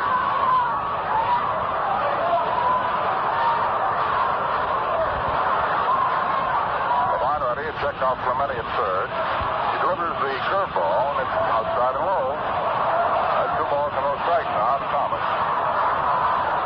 Pittsburgh 4 runs on 6 hits. Brooklyn 3 runs on 3 hits. The Pirates is back at the top of the 5th.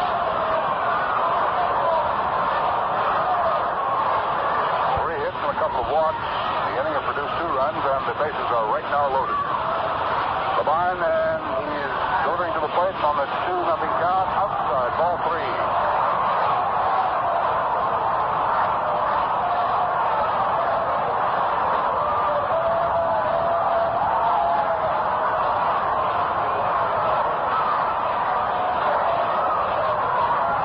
Delivery. Fastball is lined down in the corner in left field. Battle over to cut it off. Bob Clemente comes in to score. Right behind him comes Grote. Skinner winds up at third on the throw in. double. Double to left. Those two runs are charged to Koufax, runs 5 and 6. For Pittsburgh, it comes off Levine.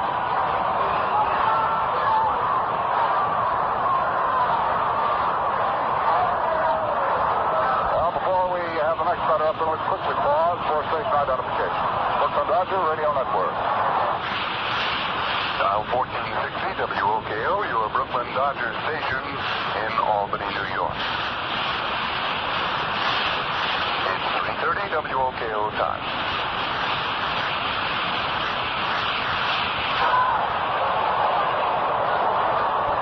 Pittsburgh's batter, the ninth man up, Bill Mazeroski, takes a strike. Runners at second and third. Levine delivers. Mazeroski takes a curve at the knees, strike 2. First base is open. Runners at second and third, 2 down in the fifth inning. This is the ninth man to come to bat in the fifth inning. Pittsburgh has chased in 4 runs. The lead is now 6-3. Runner at second base. Thomas is the responsibility of Levine, who pitches the plate outside and low. Now the count on Mazeroski. Skinner, the runner at third, is the last responsibility of the now departed Koufax.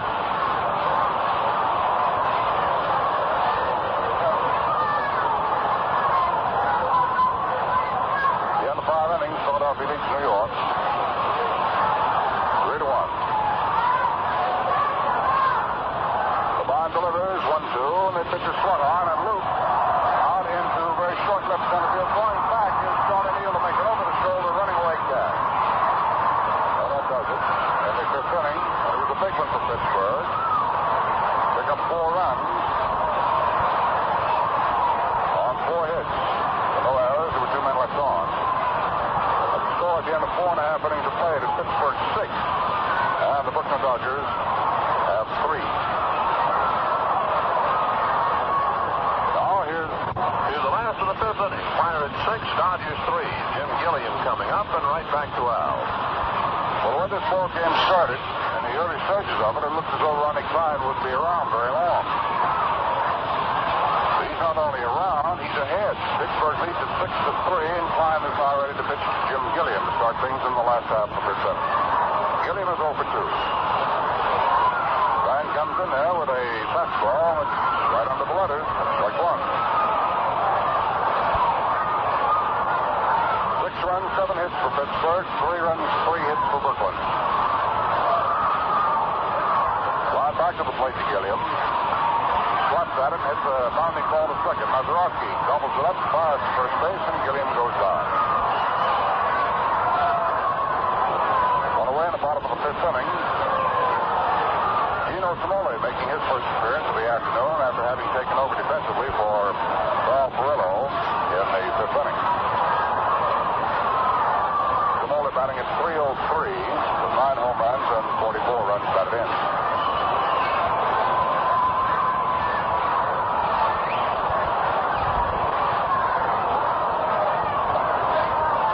Klein gets his motion started. The gangly right-hander delivers. Cimoli takes a fastball laid in at the weight. That's strike 1.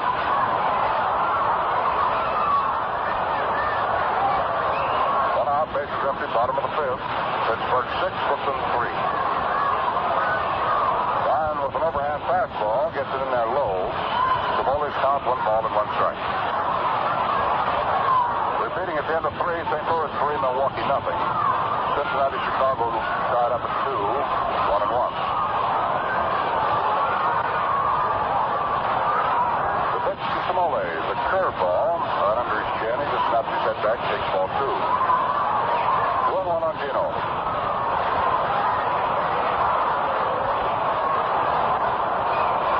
Back to action on the 2-1 count. Fires fastball and in, trips up the middle, back out shortstop. Grote has the ball bounced away from him. He can't make a play as Cimoli gets on at first base on Grote's fielding error.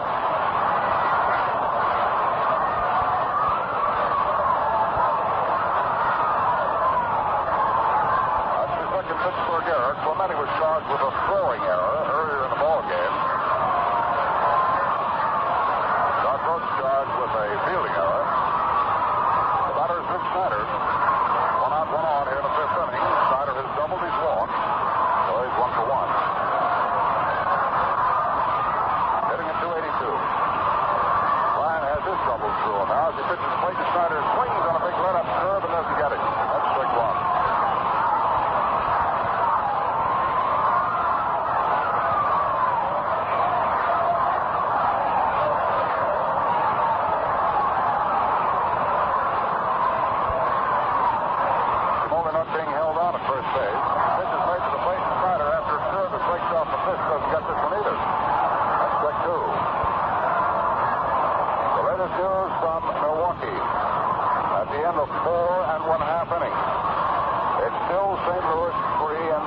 Trying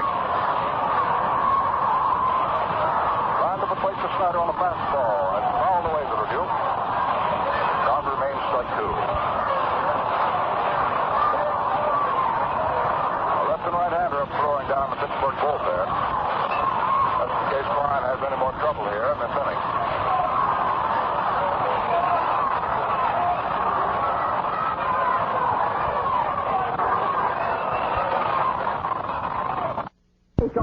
Everybody's talking. Everybody's talking. Everybody's talking. Everybody's talking. Yes, everybody's talking about the new Oldsmobile at Rose Oldsmobile, Central and Manning in Albany. The man of distinction deserves the car of distinction, the 1957 Oldsmobile. You can step up to the beautiful new Oldsmobile for a lot less than you might think. Get Rose's deal on Oldsmobile. Get Rose's deal on Oldsmobile. Get Rose's deal on Lots of people have already gotten Rose's deal on Oldsmobile, and they keep coming back time after time. Over 67% of Rose Oldsmobile sales are repeat sales to old customers. There's a reason. Rose Oldsmobile has a skilled staff of factory-trained mechanics and a modern service shop that assures top-notch performance for your old throughout the life of the car.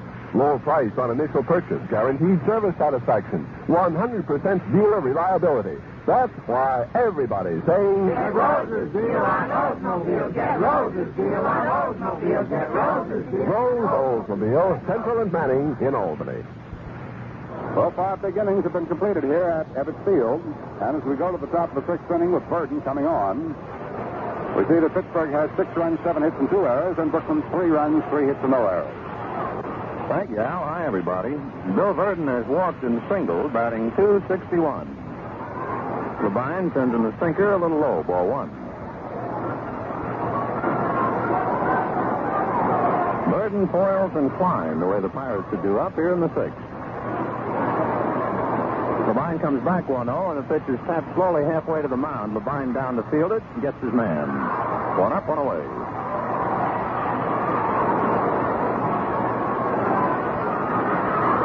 Hank Foils has hit into a double play and tripled into the alleyway in right center in the 5th inning. Hank batting .270.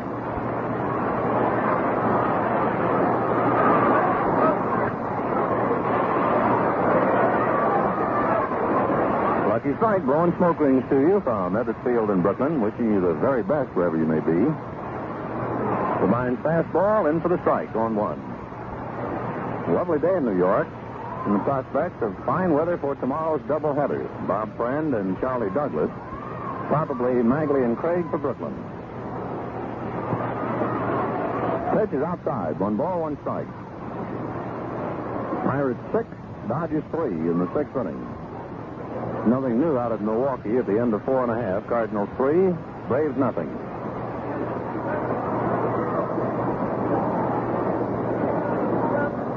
The 1-1 pitch. Curveball cut on and missed. 1-2.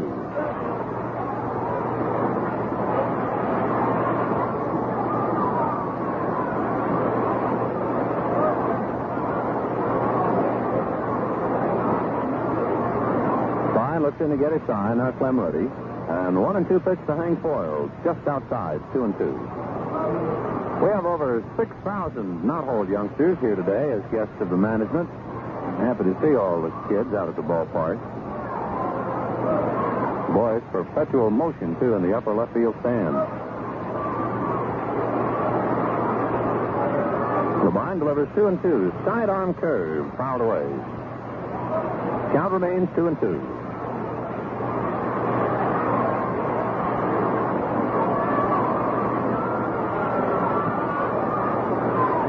The Cardinals did not score in the 6th inning. We're now at the end of 5 1/2 innings of play. Cardinals 3, Milwaukee nothing. Larry Jackson and Lou Burdett.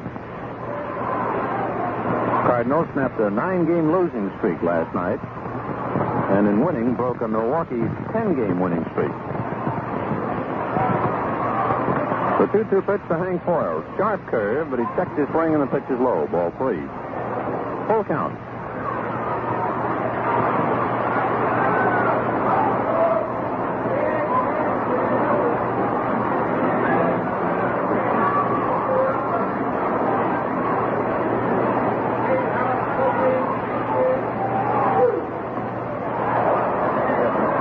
is in there, called strike 3.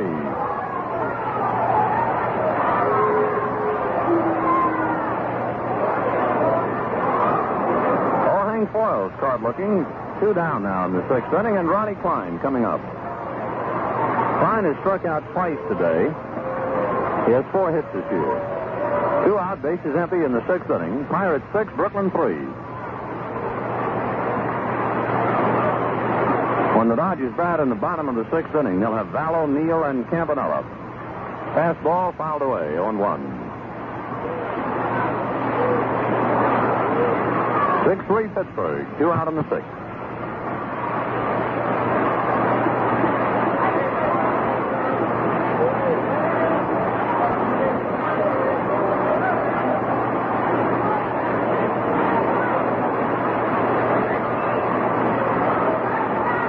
The bind to his windup, and the strike 1 pitch. Fastball fouled at the plate. 0-2. Thing is Campanella right in the chest protector, right in the middle of the chest. It shook him up.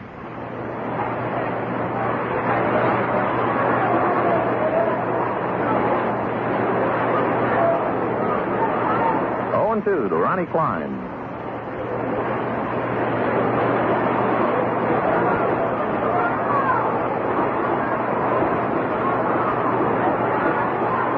Strike 2 pitch to Ronnie.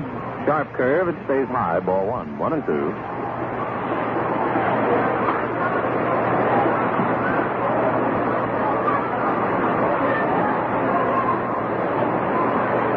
Klein trying to squeeze a wrinkle into that ball. Klein just waiting. Now Clem ready. And the 1-2 pitch. Sidearm curve. High and away. 2-2.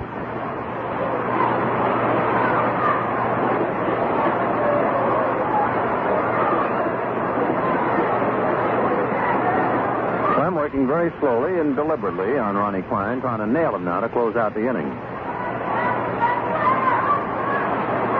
2 balls, 2 strikes. Clem ready and the 2-2. Sinker outside, ball 3.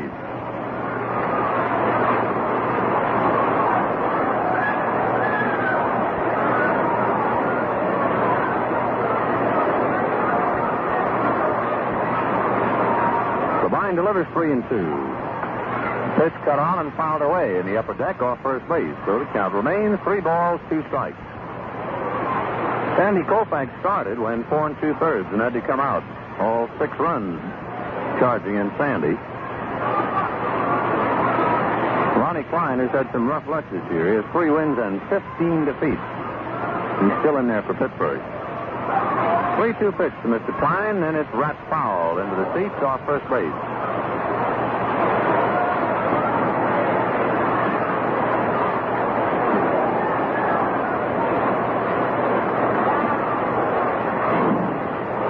To Klein. On deck, Bob Clemente.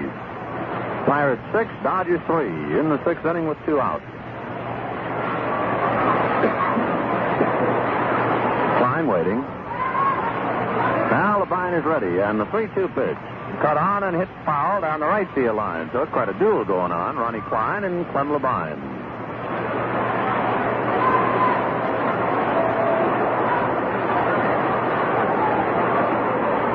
Hope you'll be able to make your plans and be with us tomorrow for the doubleheader. Plenty of seats for it.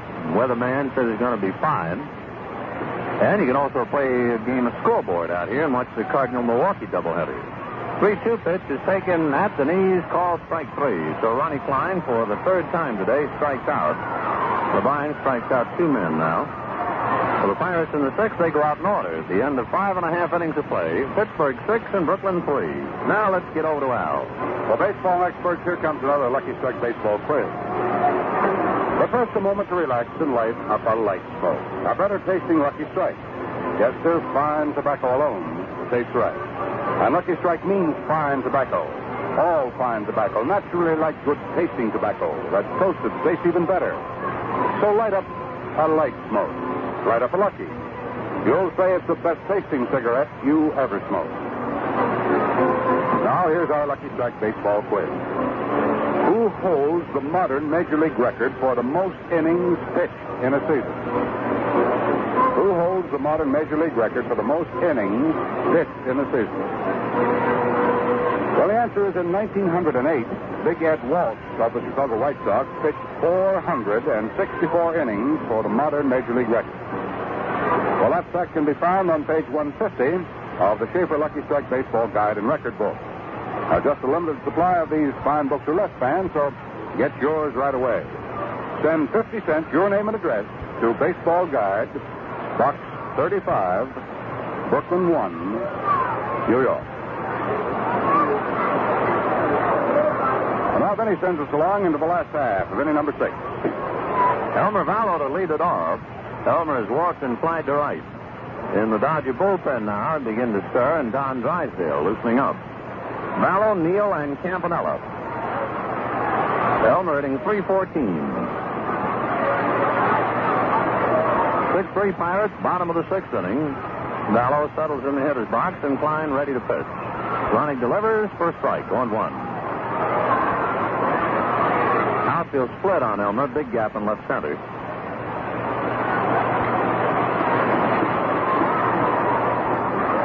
Klein ready, and the strike one pitch. Cut on and hit down to Bill Mazeroski, who just waits for it to come to him and then throws to first. One up, one away.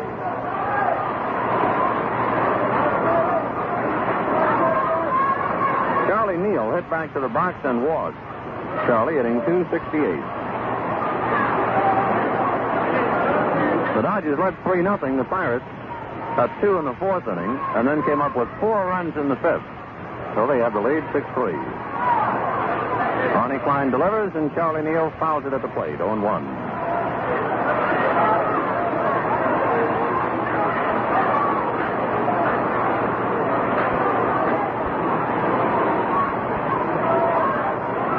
Klein ready. Strike one pitch to Neal. Just outside. 1 ball, 1 strike.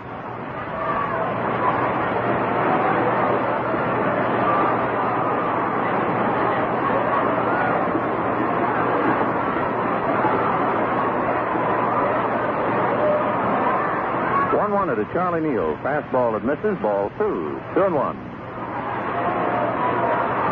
Magley and Craig, Friend and Douglas in the doubleheader tomorrow.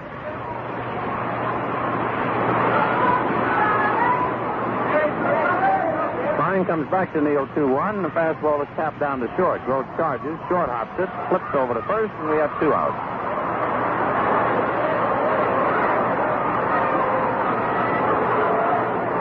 Campanella is 2 for 2. Hit a home run with Elmer Vallow aboard in the 2nd inning and got a bad bounce single off Dick Groat's glove in the 4th. Campy 2 for 2, batting .243.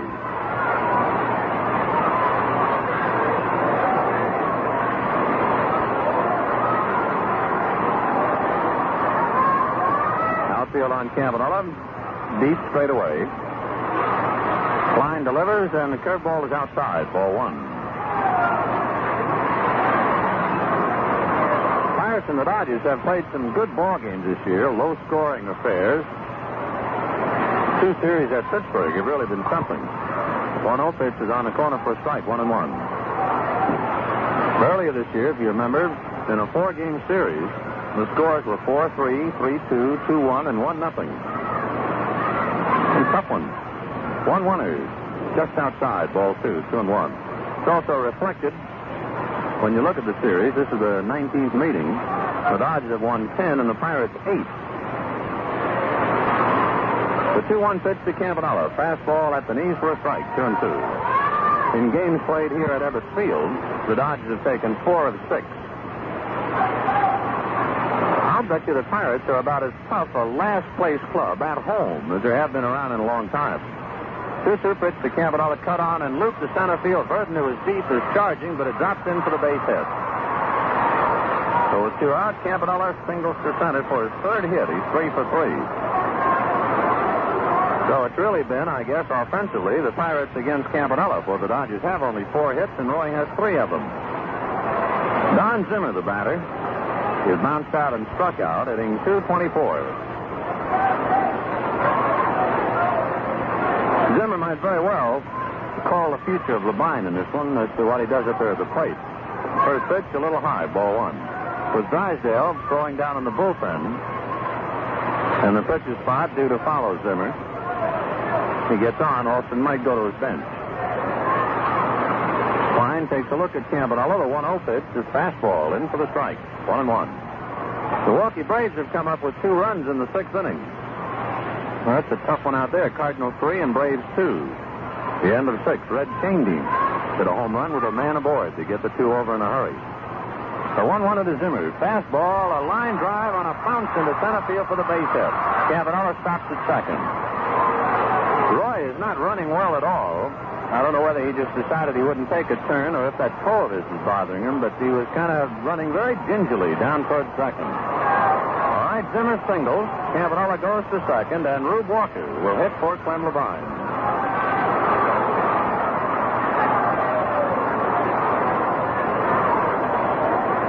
Runners at first and second, 2 out in the 6th inning, 6-3 Pittsburgh. Arroyo and Elroy Face in the Pirate bullpen as Rube Walker is announced to the crowd. Rube batting .200. Has 2 home runs and 16 runs batted in. So Levine works an inning in the 3rd. Gives up a hit but no run. Struck out 2. Rube Walker hitting for Levine here in the 6th. We'll see Don Drysdale in the 7th inning.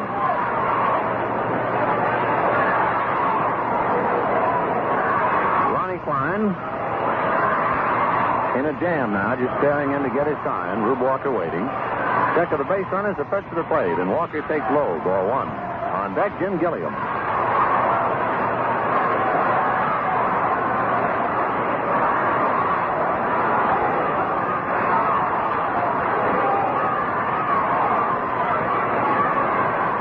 Delivers 1-0 to Walker, who checks his swing, and that pitch is low, ball 2.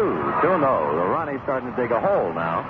Campanella at second, and trying to stay off his left foot, I believe. I think it's bothering him.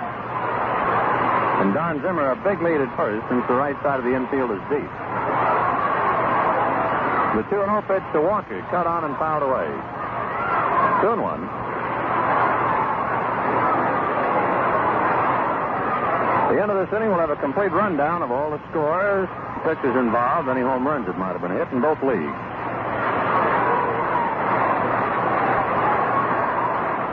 2-1, the count to pinch hitter Rube Walker. 6-3 Pirates, 2 out in the 6th inning.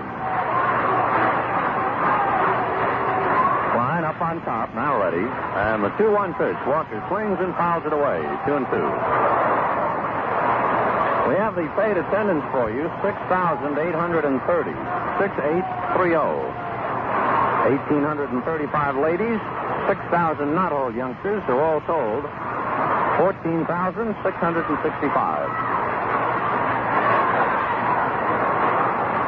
All right, deuce is up here in the 6th inning, 6-3 Pittsburgh. Campanella off second, Zimmer a big lead at first.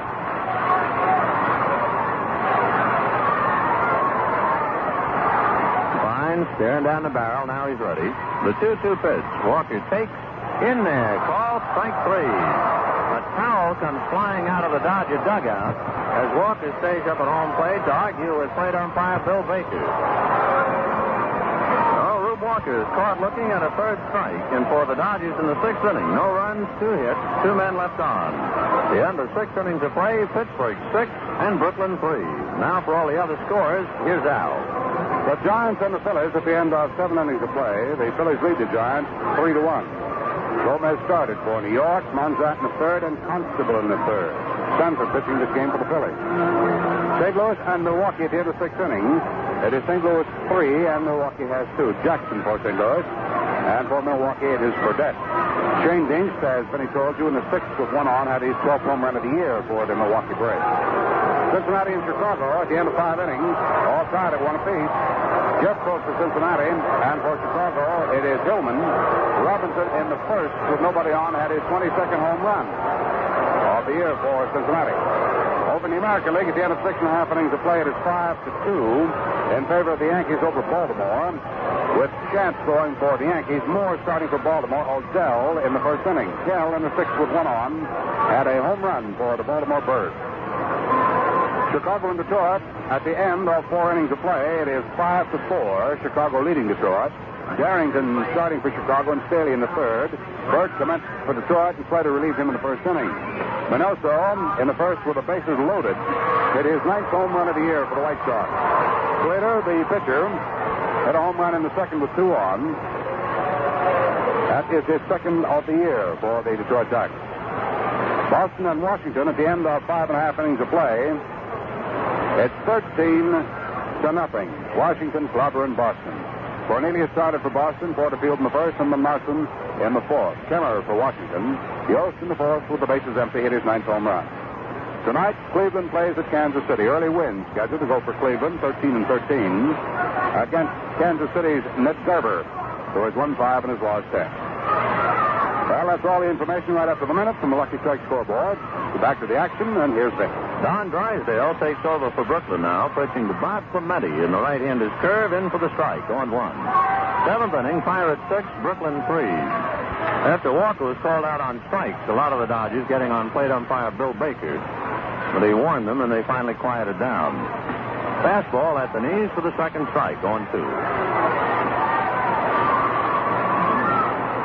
Clementi has walked, flied to right, and singled, batting .250. Pirates 6 runs, 7 hits, and 2 errors. Dodgers 3 runs, 5 hits, no errors. Drysdale bends the curve. It's outside, 1-2.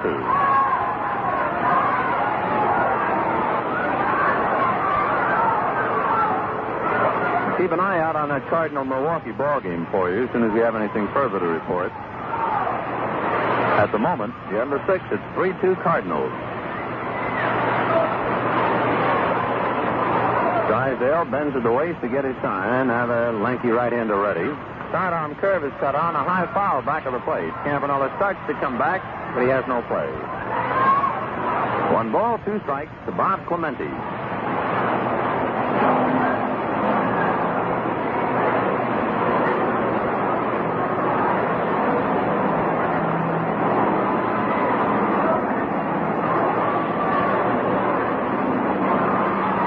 Freeze and Gross, the way the Pirates hit here in the 7th.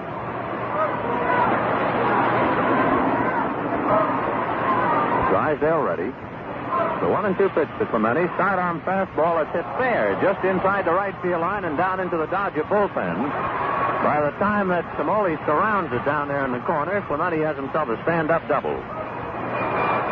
So Clementi doubles into the right field corner to open up things in the 7th inning.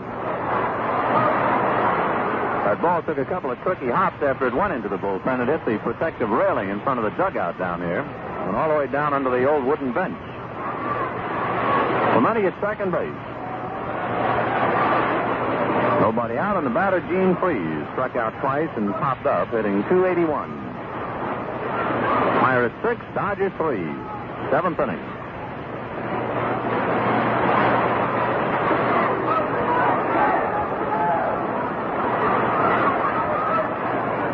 Freese waiting, Drysdale ready, and delivers Gene around a bunt, then withdraws the bat, and the pitch is in for a strike, 0-1.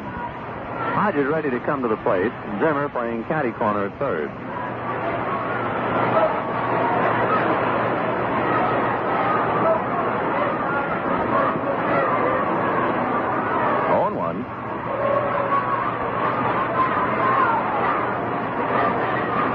Drysdale has a sign, now turns on the rubber. Checks second, and the strike 1 pitch. Freese does bunt it. Drysdale down along with Zimmer. They bump together, and there won't be a play made.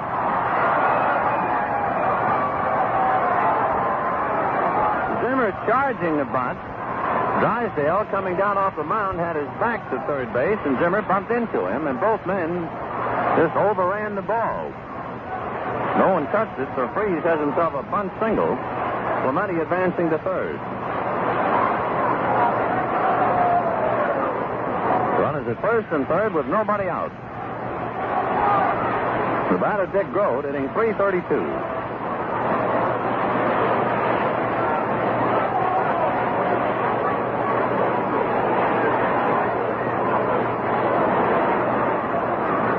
The infield drawn up now as Grote settles in. Dick is 1 for 2, hit into a double play, doubled, and walked. Drysdale ready, checks his runners. Now delivers to Grote. Sidearm fastball nubbed halfway to the mound. Campanella's play is to first base. Clemente holds at third. Down to second goes Gene Freese. So Grote taps out, and Freese advances to second. Runners at second and third. One out. And the batter, Bob Skinner. Skinner today popped out, hit a 2-run home run in the fourth inning, and walked. Batting .314. With first base open, so we'll see how they play it now. Frank Thomas on deck. And they'll put him on. So Bob Skinner will get an intentional walk, and they'll concentrate on Frank Thomas.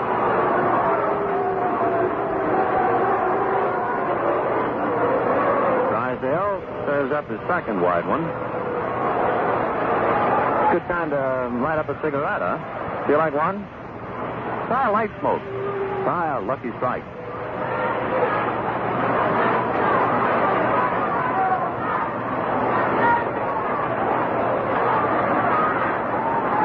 Bob Skinner gets his intentional walk and trots to first. Gene Freese at second. Bob Clemente at third. One out in the seventh inning. Pirates 6, Dodgers 3. And the batter, Frank Thomas. Frank has bounced out and singled and doubled. Thomas hitting .301. The infield in double play depth now. On deck, Bill Mazeroski. Don Besson begins to throw in the Brooklyn bullpen. Drysdale checks his man, now goes to a full windup and delivers a curve and on the inside corner for a strike. On one.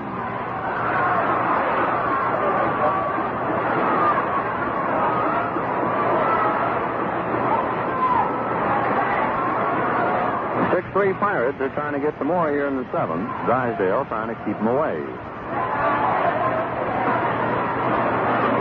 Down to his windup and the strike one pitch. Curveball cut on and missed. 0-2. The Cardinals did not score in the seventh. The Braves are at bat in the bottom of the seventh, and the Cardinals lead 3-2.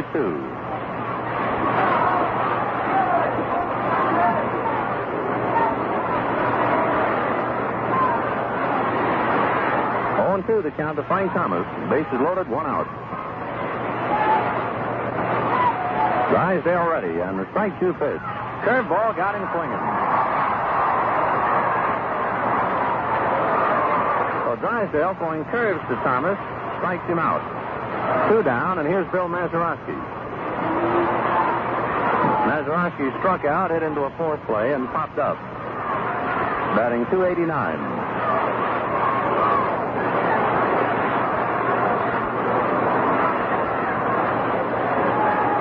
Drysdale winds and delivers.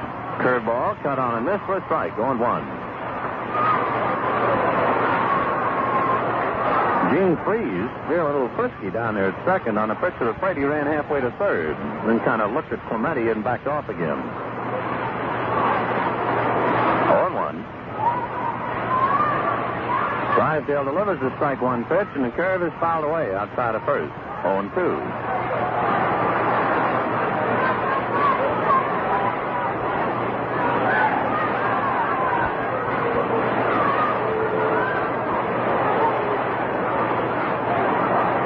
Two strikes on Mazeroski. Walter Orton is calling his outfield, in particular Duke Snyder, to come up and play a little more shallow. Mazeroski beat Brooklyn a ball game at Forbes Field, looping one into center. Strike two pitch. Curve in the dirt. Blocked nicely by Campanella. 1 ball, 2 strikes. Pirates 6, Dodgers 3. 2 out in the 7th inning. The Bucks have the bases loaded. Bob Skinner at first. Gene Freese at second. Bob Clemente at third. 1-2 to Mazeroski. McGillian, Samoli, and Snyder when the Dodgers hit in the bottom of the 7th. Drysdale shakes no. Now down to his windup. And the 1-2 pitch. Curveball just outside and low. 2-2.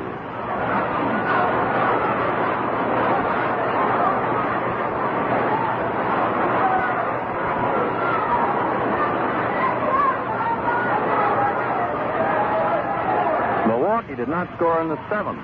So at the end of 7, Cardinals 3, Milwaukee 2. Drysdale delivers 2-2. Curveball got him swinging.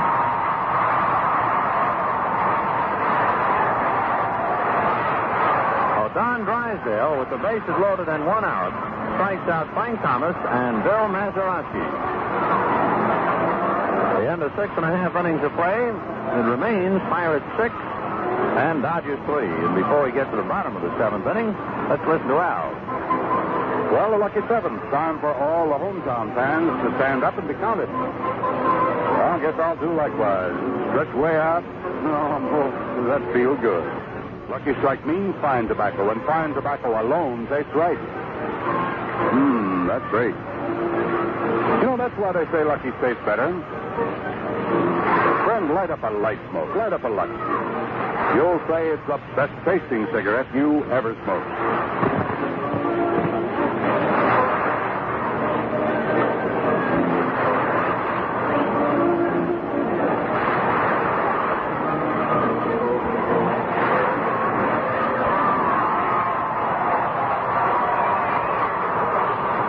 Samole and Snyder, who start things for the Dodgers in the last half of the 7th inning. 6 runs, 9 hits, and 2 errors for Pittsburgh. For Brooklyn, 3 runs, 5 hits, and no errors. Back to the action. All set, Ben? Right, Al. Jim Gilliam has flied to center and twice bounced out, batting .249. Gilliam, Samole, and Snyder, bottom of the 7th, the Pirates leading 6-3. Gene Freese playing way inside the bag at third, right on the grass. Klein delivers. Gilliam takes outside and high. Ball 1. 1-0.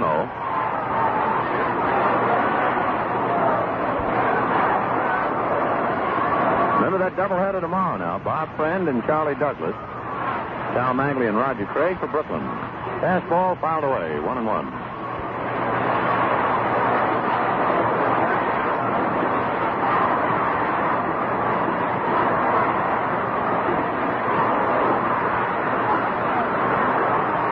Making his 23rd start. He's completed 5 ball games. Ronnie delivers 1-1. Gilliam looks at a slow curve and it misses outside. Ball 2. 2-1.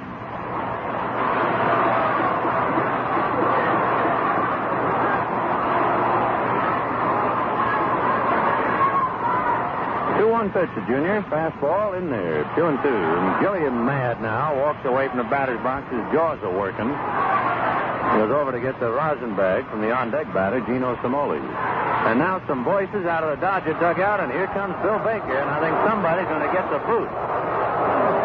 Walter Alston comes out and starts to argue to Baker, but I think somebody's been chased.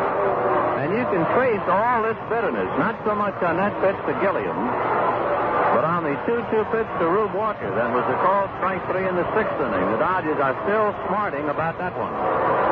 And it finally erupted here in the 7th, and we'll see if somebody's been chased. It appeared so.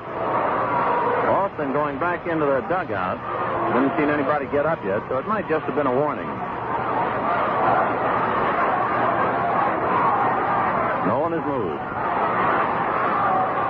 The 2-2 pitch now to Jim Gilliam. Fastball foul back. Count remains 2-2. Boy, ballplayers have memories like elephants. They can remember a call from weeks ago. The 2-2 pitch, a curveball, hit down to Gross left. Dick is up with it, throws over to first in time. 1 up, 1 away. Get a station break in right now. This is the Brooklyn Dodgers Radio Network. Dial 1460 WOKO, your Brooklyn Dodger station in Albany, New York. 10 minutes past 4 o'clock, WOKO time.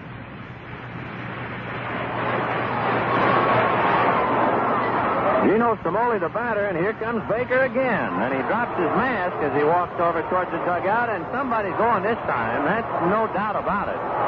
Big Don Newcomb has been given the boot. Just as we hit the air, Baker whirled around and walked in over to the dugout, and Newcomb is gone. We didn't see him leave, but as a guess, it might be that Johnny Padres was chased. We'll have to check with Tex Ricketts. We know Newcomb left. You could see Don get up and go. We'll check about Padres. The pitch to Gino Samole, foul back, going 1.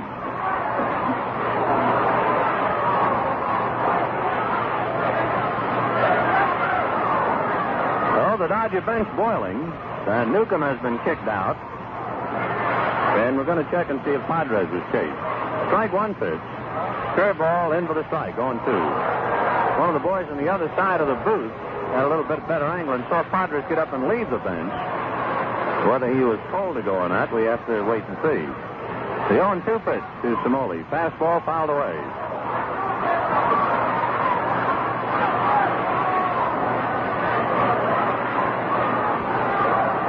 One out, bottom of the seventh. Pirates 6, Dodgers 3. The 0-2 pitch. Curveball cut on and missed, and down goes Smoley. So Ronnie Klein has retired 2 men here in the 7th inning, leading 6-3, and facing Duke Snider now. Snider's doubled, walked, and fouled out, batting .281.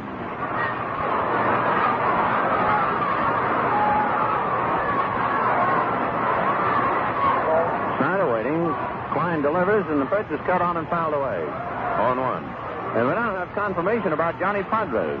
He also was kicked out of the ball game. So both Don Newcomb and Johnny Padres chased from the bench by plate umpire Bill Baker. Bouncer into the hole on the right side. Mazeroski juggles, stays with it, and makes the play. So the Dodgers go out in the 7th inning, 1-2-3. And at the end of 7, score remains Pittsburgh 6 runs, 9 hits, and 2 errors. The Dodgers 3 runs, 5 hits, and no errors. Before we get to the 8th, here's Al. We'd like to remind all of you, friends, that there is a limited number of the Schaefer Lucky Strike Baseball Guide and Record books left. So if you haven't your copy, it might be a good idea to get in action right away and get yours. All you have to do to get the Schaefer Lucky Strike Baseball Guide and Record book, a little article is really crammed full of a wealth of baseball information. Just send 50 cents, your name and address, to Baseball Guide, Box 35, Brooklyn 1, New York. That's 50 cents, your name and address, to Baseball Guide, Box 35, Brooklyn 1, New York. You'll be glad to have that Schaefer Lucky Strike Baseball Guide and Record book. Saves you an awful lot of time and many times an awful lot of argument. There's quite an argument going here at Ebbets Field, 6-3 in favor of the Pirates right now as we move to the top of the 8th inning. The last third of the Pirate batting order, it's Bill Burden stepping up. Come on, Ben. Well, there's no argument at Washington. The Washington Senators lead the Boston Red Sox at the end of 6 innings, 16-0. Case closed. Bill Burden swing. There's a high drive to deep left center field. That's a way out there and curving towards the stands and gone in the second row of seats. So Bill Burden whacks one out, his 8th home run.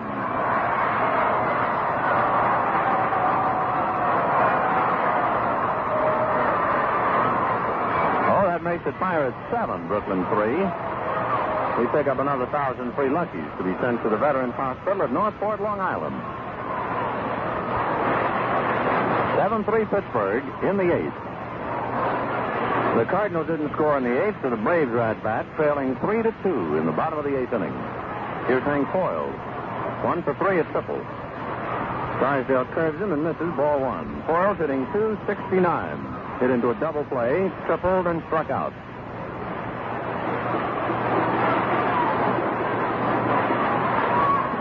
The 1-0 pitch, fastball, grounded down to Neal.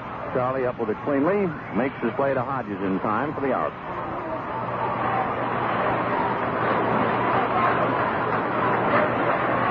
Ronnie Klein coming up. Ronnie has had a gritty performance. Gave up 3 runs in the first 2 innings. The only time in today's ball game he has retired the Dodgers in order was in the 7th inning. He's hung in there, and he's leading 7-3 here in the 8th inning. Klein with 4 hits this year.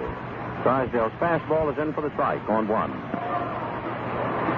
From the Dodgers bat in the bottom of the 8th, they'll have Hodges, Vallow, and Neal.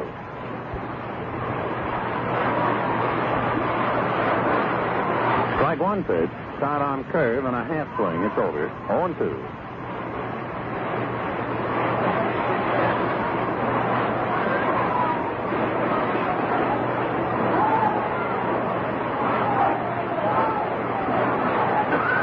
Drysdale delivers a strike 2 pitch, and the curve is low. Ball 1. 1-2. Pirates 7 runs on 10 hits. 2 of them have been home runs. Committed 2 errors. Dodgers 3 runs, 5 hits, no errors. Sidearm curve is just low. 2-2.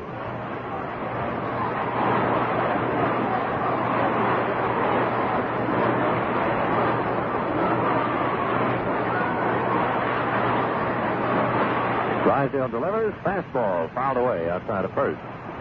Hodges running it down. 2 balls, 2 strikes.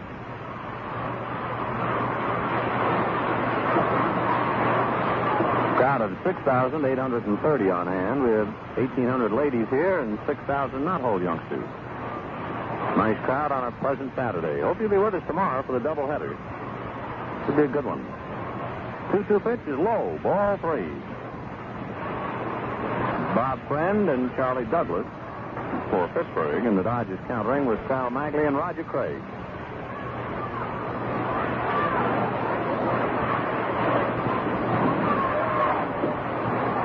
Drysdale delivers 3-2. Fastball is in there, and for the 4th time today, Ronnie Klein has struck out.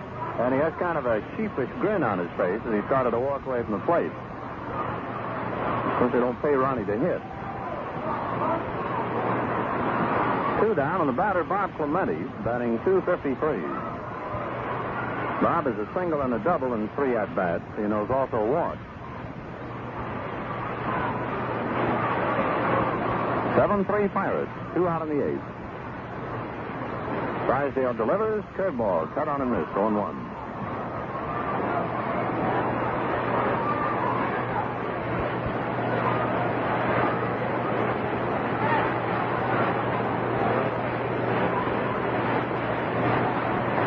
Strike 1 pitch, curveball, cut on and miss, 0-2.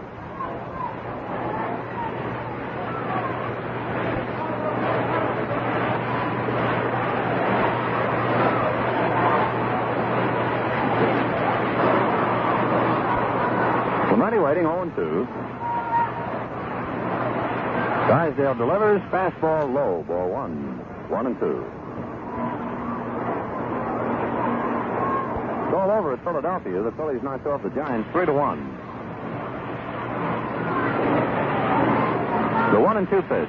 Curveball cut on and missed. Strike 3 as Clemente reached for it and now fires his bat away in disgust, and every pirate in the dugout ready to take the field just froze, watching that bat come sailing back.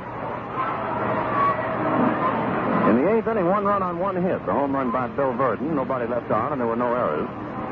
At the end of 7.5 innings of play, the Pirates 7 and the Dodgers 3. Now here's Al. Well, what does the pitcher mean when he says, "I've got the book on the next batter"? Well, he's simply stating that he's got the complete scouting report on that player. He knows how to pitch to him and how the team should play him. Well, now, fans, if he said he's got the book on real smoking enjoyment, he's discovered the better taste of Lucky Strike. Fine tobacco alone tastes right. And LSMFT. Lucky Strike means fine tobacco all the way through. Naturally light, naturally good tasting tobacco that's toasted to taste even better. So, friend, light up a light smoke. Light up a Lucky. Enjoy the best tasting cigarette you ever smoked.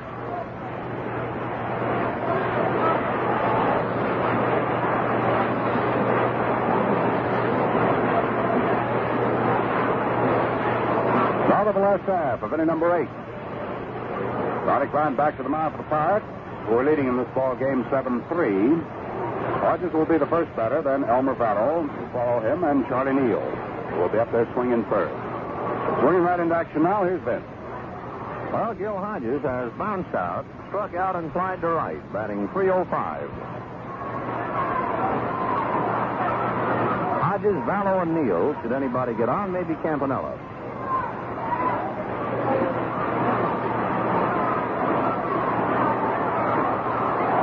Hodges staring at his bat to see if there are any chips in it. Now gets in the batter's box, and we're about ready.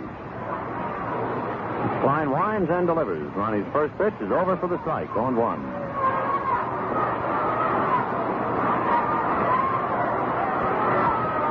Klein has had pretty good control. He'd walked just 3 men. Struck out 5. Strike one pitch, fastball cut on a high drive to deep right field. Clemente's looking up and watching that ball. It's going to hit against the scoreboard, and Clemente goes up and grabs it. We have a pretty good breeze blowing from the right field corner, slanting over towards the left field corner. And Clemente had given up on the ball. He had turned his back to the home plate and was just going to play the carom. And then when that ball started to die in the breeze, Clemente at the last second jumped against the boards and grabbed it. So Hodges flies to deep right, 1 out in the 8th inning. Elmer Vallow has walked, flied to right, and bounced out, batting .311. Klein delivers, and Elmer swings and foul tips it, 0-1.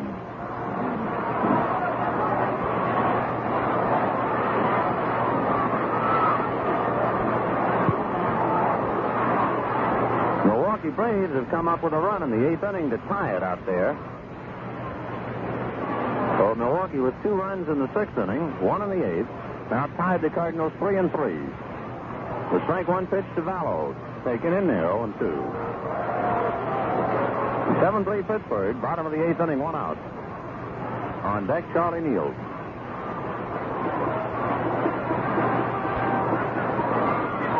Klein ready, and the strike 2 pitch. Fastball got him swinging, so Vallow goes down. 6 strikeouts for Ronnie Klein, and the batter, Charlie Neal.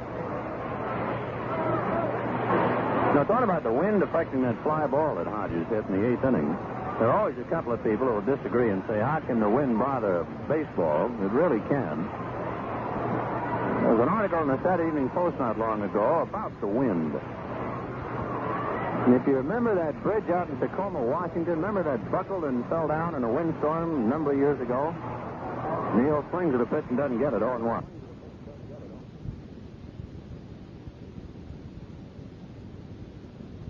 At the end of 7.5 innings of play, the Pirates 7 and the Dodgers 3. Now here's Al.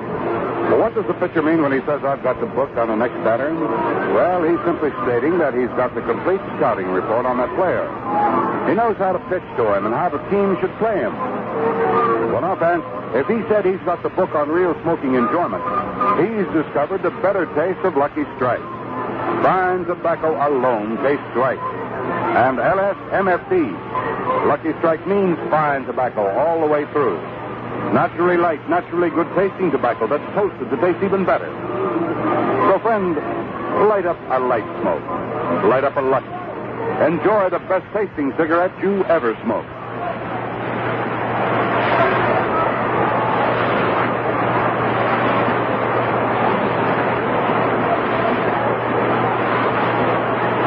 Now to the last half of inning number 8.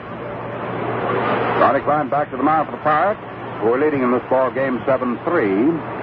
Hodges will be the first batter, then Elmer Vallow will follow him, and Charlie Neal will be up there swinging third. Swinging right into action now, here's Vince. Well, Gil Hodges has bounced out, struck out, and flied to right, batting .305. Hodges, Vallow, and Neal. Should anybody get on, maybe Campanella.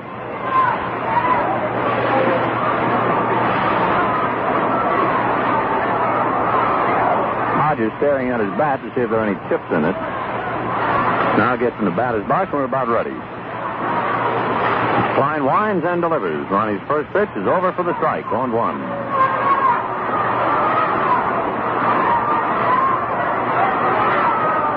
Klein has had pretty good control. He'd walked just 3 men. Struck out 5. Strike one pitch, fastball cut on a high drive to deep right field. Clemente's looking up and watching that ball. It's going to hit against the scoreboard, and Clemente goes up and grabs it. We have a pretty good breeze blowing from the right field corner, slanting over towards the left field corner. And Clemente had given up on the ball. He had turned his back to the home plate and was just going to play the carom. And then when that ball started to die in the breeze, Clemente at the last second jumped against the boards and grabbed it. So Hodges flies to deep right, 1 out in the 8th inning. Elmer Vallow has walked, flied to right, and bounced out, batting .311. Klein delivers, and Elmer swings and foul tips it, 0-1.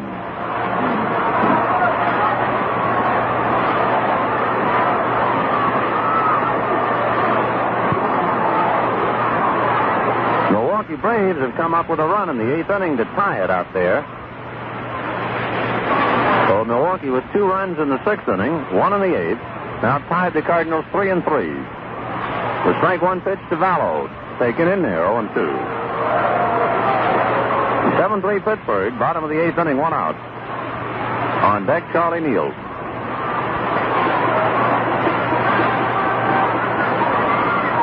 Klein ready, and the strike 2 pitch. Fastball got him swinging, so Vallow goes down. 6 strikeouts for Ronnie Klein, and the batter, Charlie Neal. Now, talking about the wind affecting that fly ball that Hodges hit in the 8th inning, there are always a couple of people who will disagree and say, how can the wind bother baseball? It really can.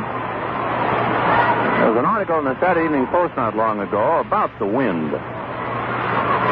And if you remember that bridge out in Tacoma, Washington, remember that buckled and fell down in a windstorm a number of years ago? Neal swings at a pitch and doesn't get it, 0-1. Well, we figured it must have been quite a wind to blow a bridge down. In the article, they explained the wind was only 40 miles per hour, and it blew that monster down. Strike 1 pitch is up high, 1-1. It doesn't take much of a breeze to affect a little baseball.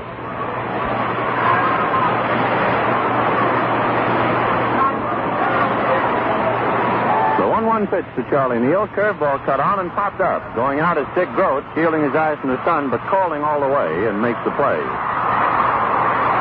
So for the second time today, the Dodgers have gone out in order in the last 2 innings. Now, at the end of 8 innings of play, the Pirates 7 and Brooklyn 3. And without further ado, here's Al. Well, when you visit Ebbets Field tomorrow for the big Sunday doubleheader with the Pittsburgh Pirates, you'll find many mementos on the Ebbets Field souvenir stand. Why not pick up a few and make that baseball-minded youngster of yours the happiest kid on the block? There are Dodger caps and T-shirts. There are pennants and picture sets. And, of course, the fine Dodger yearbook with 48 entertaining pictures covering your favorite ball club from clubhouse to front office. On sale at the souvenir stand for 50 cents. It's also available by mail to Yearbook, Box 119, Brooklyn 1, New York. It's the same price, 50 cents, and no extra postage charges whatsoever.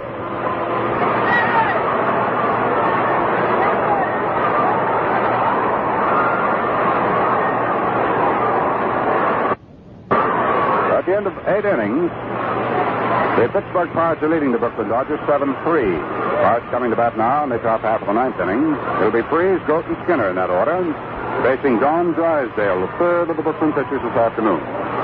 All right, then. Well, Don Drysdale hoping to just keep the Pirates quiet in the 9th and hoping the Dodgers can get back into it in the bottom of the 9th. Facing Gene Freese. Freese has struck out twice, popped up, and he was the boy who hit that bunt when Zimmer climbed up Drysdale's back and neither man could field it. Freese hitting 283. Swings at a slow curve way out in front of it, 0-1. 9th inning, Pirates 7, Dodgers 3. A doubleheader coming up tomorrow. Strike 1 pitch, a half swing that's in there anyway, 0-2. Freese arguing a bit with plate umpire Bill Baker.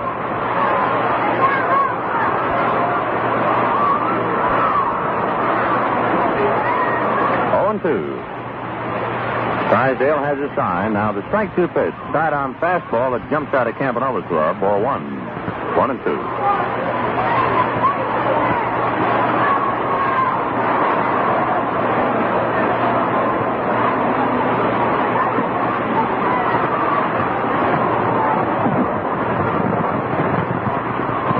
Drysdale ready. Now the 1-2 pitch to Freese. Curve low and outside. 2-2.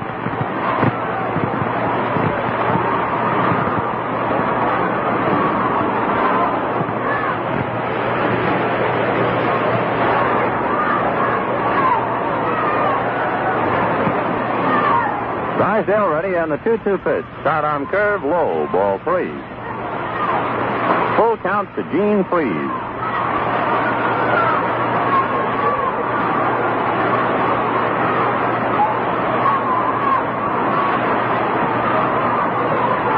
Drysdale comes back to the plate now with his curve that's fouled away, and Campy got bitten on the right hand by that one.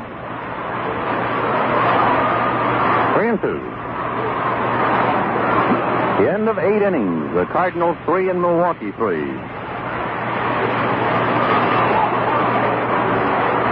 McMahon is now pitching in the 9th inning for Milwaukee. It's conceivable, however, that Haney had hit for Burdette when the Braves got that run in the 8th inning. 3-2 pitch to Gene Freese, goes behind him and all the way back to the backstop. Freese is bewildered in the batter's box and now turns and goes to first. That pitch got away from Drysdale so much so that Freese wasn't sure what had happened. I'll bet you the ball was at least 4 feet behind Freese and all the way back to the backstop. On a 3-2 pitch, you know that one slipped. Freese just stood in the batter's box. So amazed at that one. Ball 4. Without any doubt. Dick Grote has hit into a double play, doubled, walked, and tapped out. Hitting .331. 9th inning, 7-3 Pittsburgh. Drysdale ready. Don delivers and pitches in for a strike. Grote around the bunt, just let it go by. Don Besson begins to loosen up now in the Brooklyn bullpen.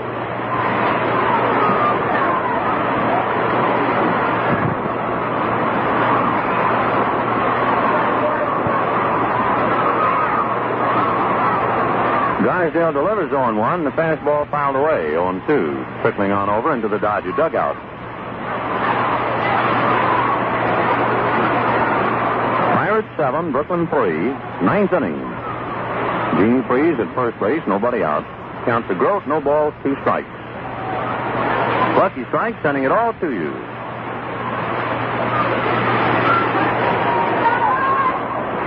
Pitch to the plate is outside. Ball 1. 1-2.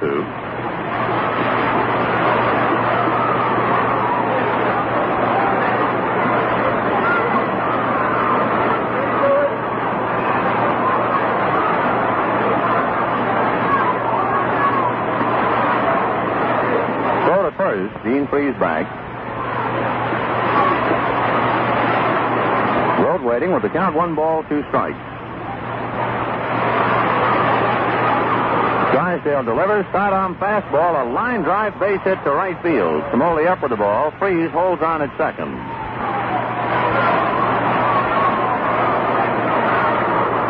So Drysdale in a jam here in the 9th inning. Runners at first and second, nobody out, and big men coming up.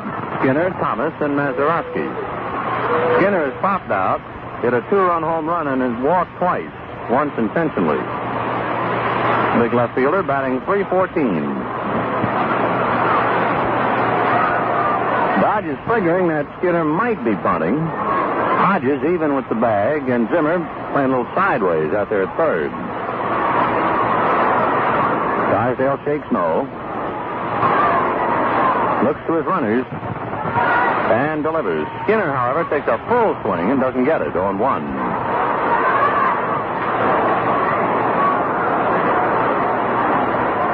.7-3 Pittsburgh in the 9th.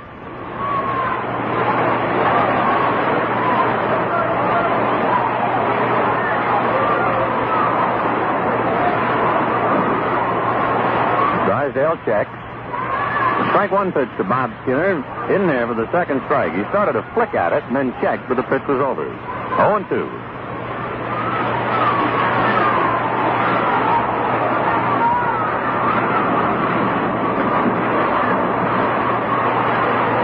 Gene Freese right at the bag at second. Dick Grote, short lead at first. 2 strikes on the batter. Everybody back in a normal depth. Strike 2 pitch to Skinner. Curveball just inside. Ball 1. 1-2.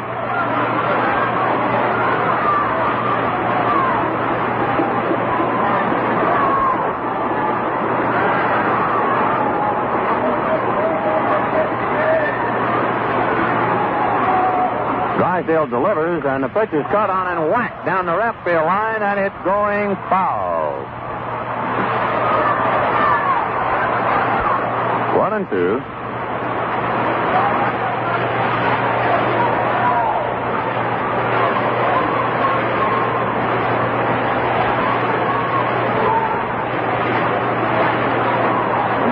To Bob Skinner. Runners holding here in the 9th. Nobody out.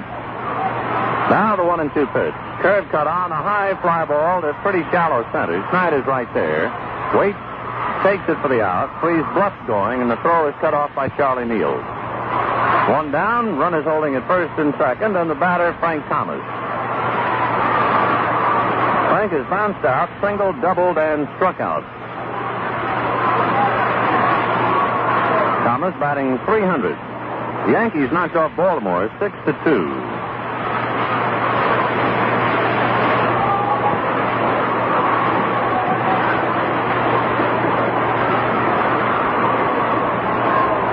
When the Dodgers bat in the bottom of the ninth, they're due to send up Campanella, Zimmer, and Drysdale spot. Drysdale delivers, sidearm curve, gets it over for the strike. 0-1.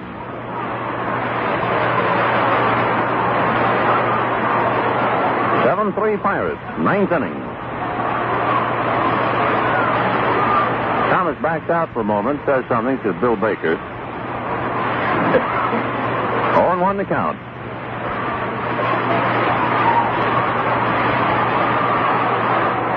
Drysdale turns now, checks his runners. And the strike one pitch, sidearm curve, cut on and missed, 0-2.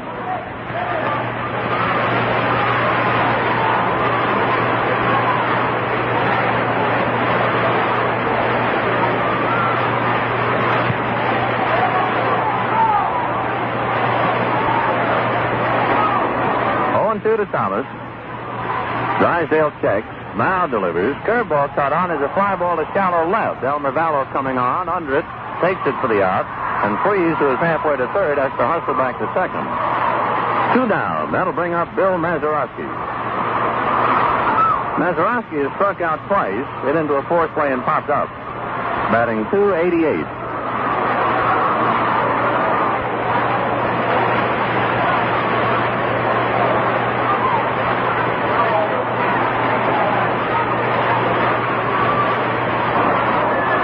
Drysdale ready and delivers, and the curveball on the inside corner for a strike, 0-1. Two out, ninth inning, 7-3 Pittsburgh. Gene Freeze at second, Dick Groat at first.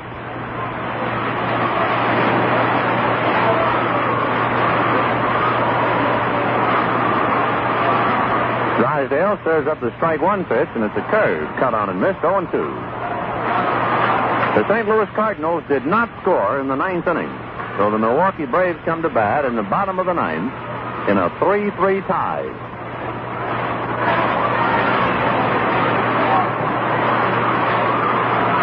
Freeze dancing off the bag at second. Drysdale just turns and bluffs him back.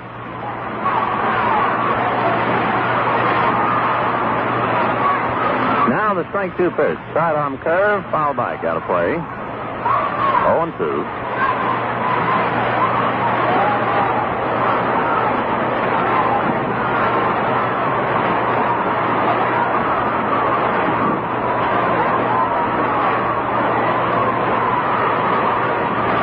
Drysdale's ready. Checks his runners. Freeze still dancing. The strike two pitch, sidearm fastball, bounced down to Gilliam. It's easy for Jim to grab the ball and step on the bag for the fourth. For the Pirates in the ninth inning, no runs, one hit. They leave two men. There were no Dodger errors, and at the end of 8.5 innings of play, Pittsburgh 7 and Brooklyn 3. Before we get to the bottom of the ninth inning and find out about Campanella, Zimmer, and Drysdale's spot, let's listen to Al. Well, are you all set for the last half of that ninth inning? Well, you are if you've got plenty of luckies on hand. And if none are handy, make a dash for a fresh pack. Good idea? That's a great idea. Man, there's no better cigarette than a Lucky. You know why? Because fine tobacco alone tastes right. And a Lucky is all fine tobacco. Right tobacco that tastes good from the start. And then it's toasted to taste even better. You'll know what I mean just as soon as you put a light to a Lucky. Say, how about it right now? See, it's just about, I said about 4:35 here at Brooklyn. That's light-up time. Time to light up a light smoke. Light up a Lucky, the best tasting cigarette you ever smoked.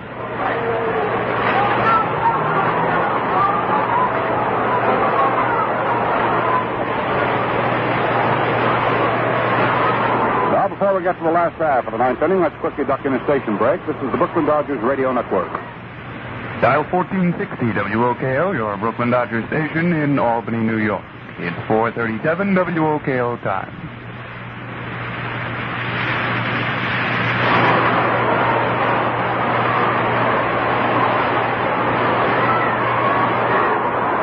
to the ninth inning. 7-3 Pirates. Roy Campanella first up. Campy's been the offensive man for Brooklyn today with a home run and 2 singles, batting .246. Klein delivers and misses high. Ball 1, 1-0. Luis Arroyo and Elroy Face loosening up in the Pirate bullpen just in case. Ronnie Klein delivers 1-0 to Campanella. Gets it on the inside corner for a strike. 1-1. Roy Campanella, Don Zimmer, and then we'll see about Drysdale.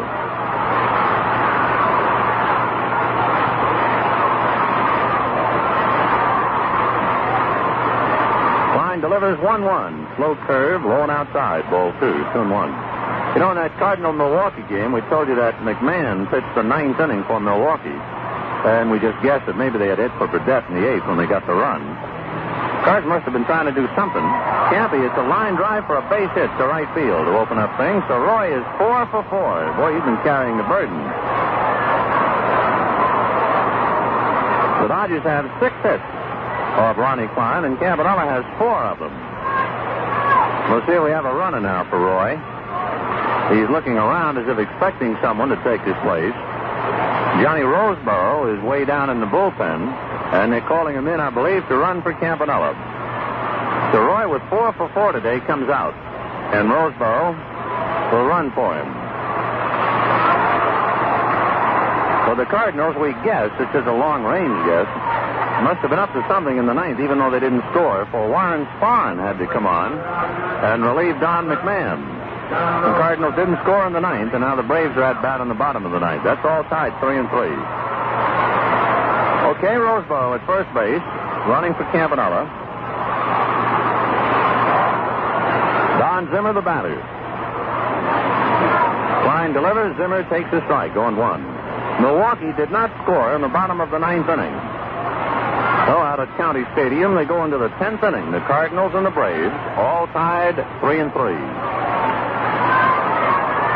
Back with a fastball. It's cut on and missed. 0-2. Zimmer is batting .228. Bounced out, struck out, and single to center. 7-3 Pirates. Bottom of the 9th.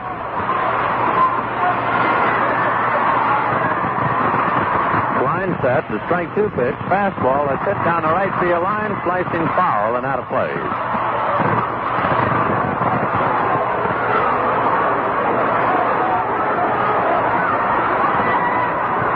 Remains 0-2.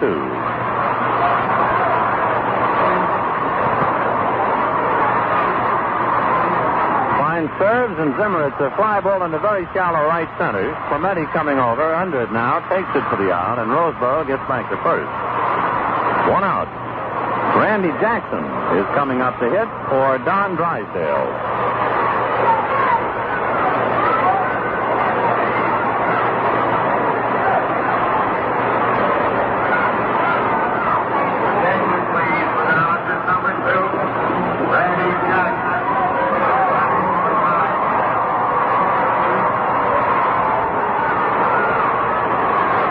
Batting .224. He has 1 home run, 12 runs batted in. Klein delivers. Jackson takes a strike. 1-1. Pirates 7, Dodgers 3. 1 out, bottom of the 9th. Roseboro running for Campanella at first.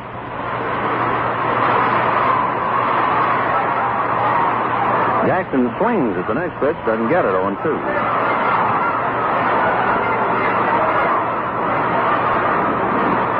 Roebuck loosening up in case the Dodgers should come to life here in the 9th.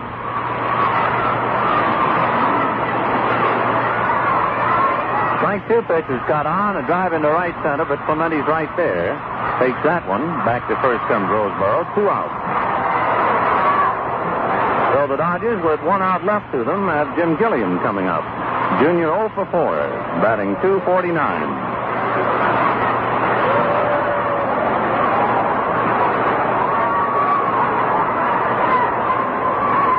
Just a gentle reminder now that doubleheader tomorrow, Bob Friend and Charlie Douglas. The Dodgers, Sal Magley and Roger Craig. Gilliam swings a high fly ball again into right center. This time Bill Burden is calling, waits, and takes it for the out, and that does it. The Dodgers. No runs ahead, a man left on in the ninth inning, and she's all over. And final score, the Pirates 7 and the Dodgers 3. We'll be back with a final recap of the game in just a moment. Light up the light smoke, a lucky strike. The right smoke, the light smoke, a lucky strike. For the taste that you like, light up a lucky strike. Light up a light smoke, a lucky strike. Well, there are your final totals for this afternoon's Pittsburgh win over the Brooklyn Dodgers. For the Pirates, 7 runs, 11 hits, 2 errors. They had 8 men left on here. As Ronnie Klein goes the full distance and picks up his 4th win of the year, the first at the expense of the Brooklyn Dodgers. He's now 4-15. And for the Brooklyn Dodgers, 3 runs, 6 hits, no errors. They had 7 men left on.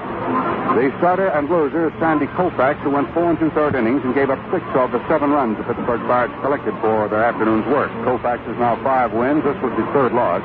And his 2nd time he has been defeated by Pittsburgh. He's 0-2 with the Pirates this year. 7 runs, 11 hits, 2 errors. Pittsburgh, 3 runs, 6 hits, no errors for the Brooklyn Dodgers. Don't forget tomorrow afternoon, it'll be Friend and Douglas going against Magley and Craig.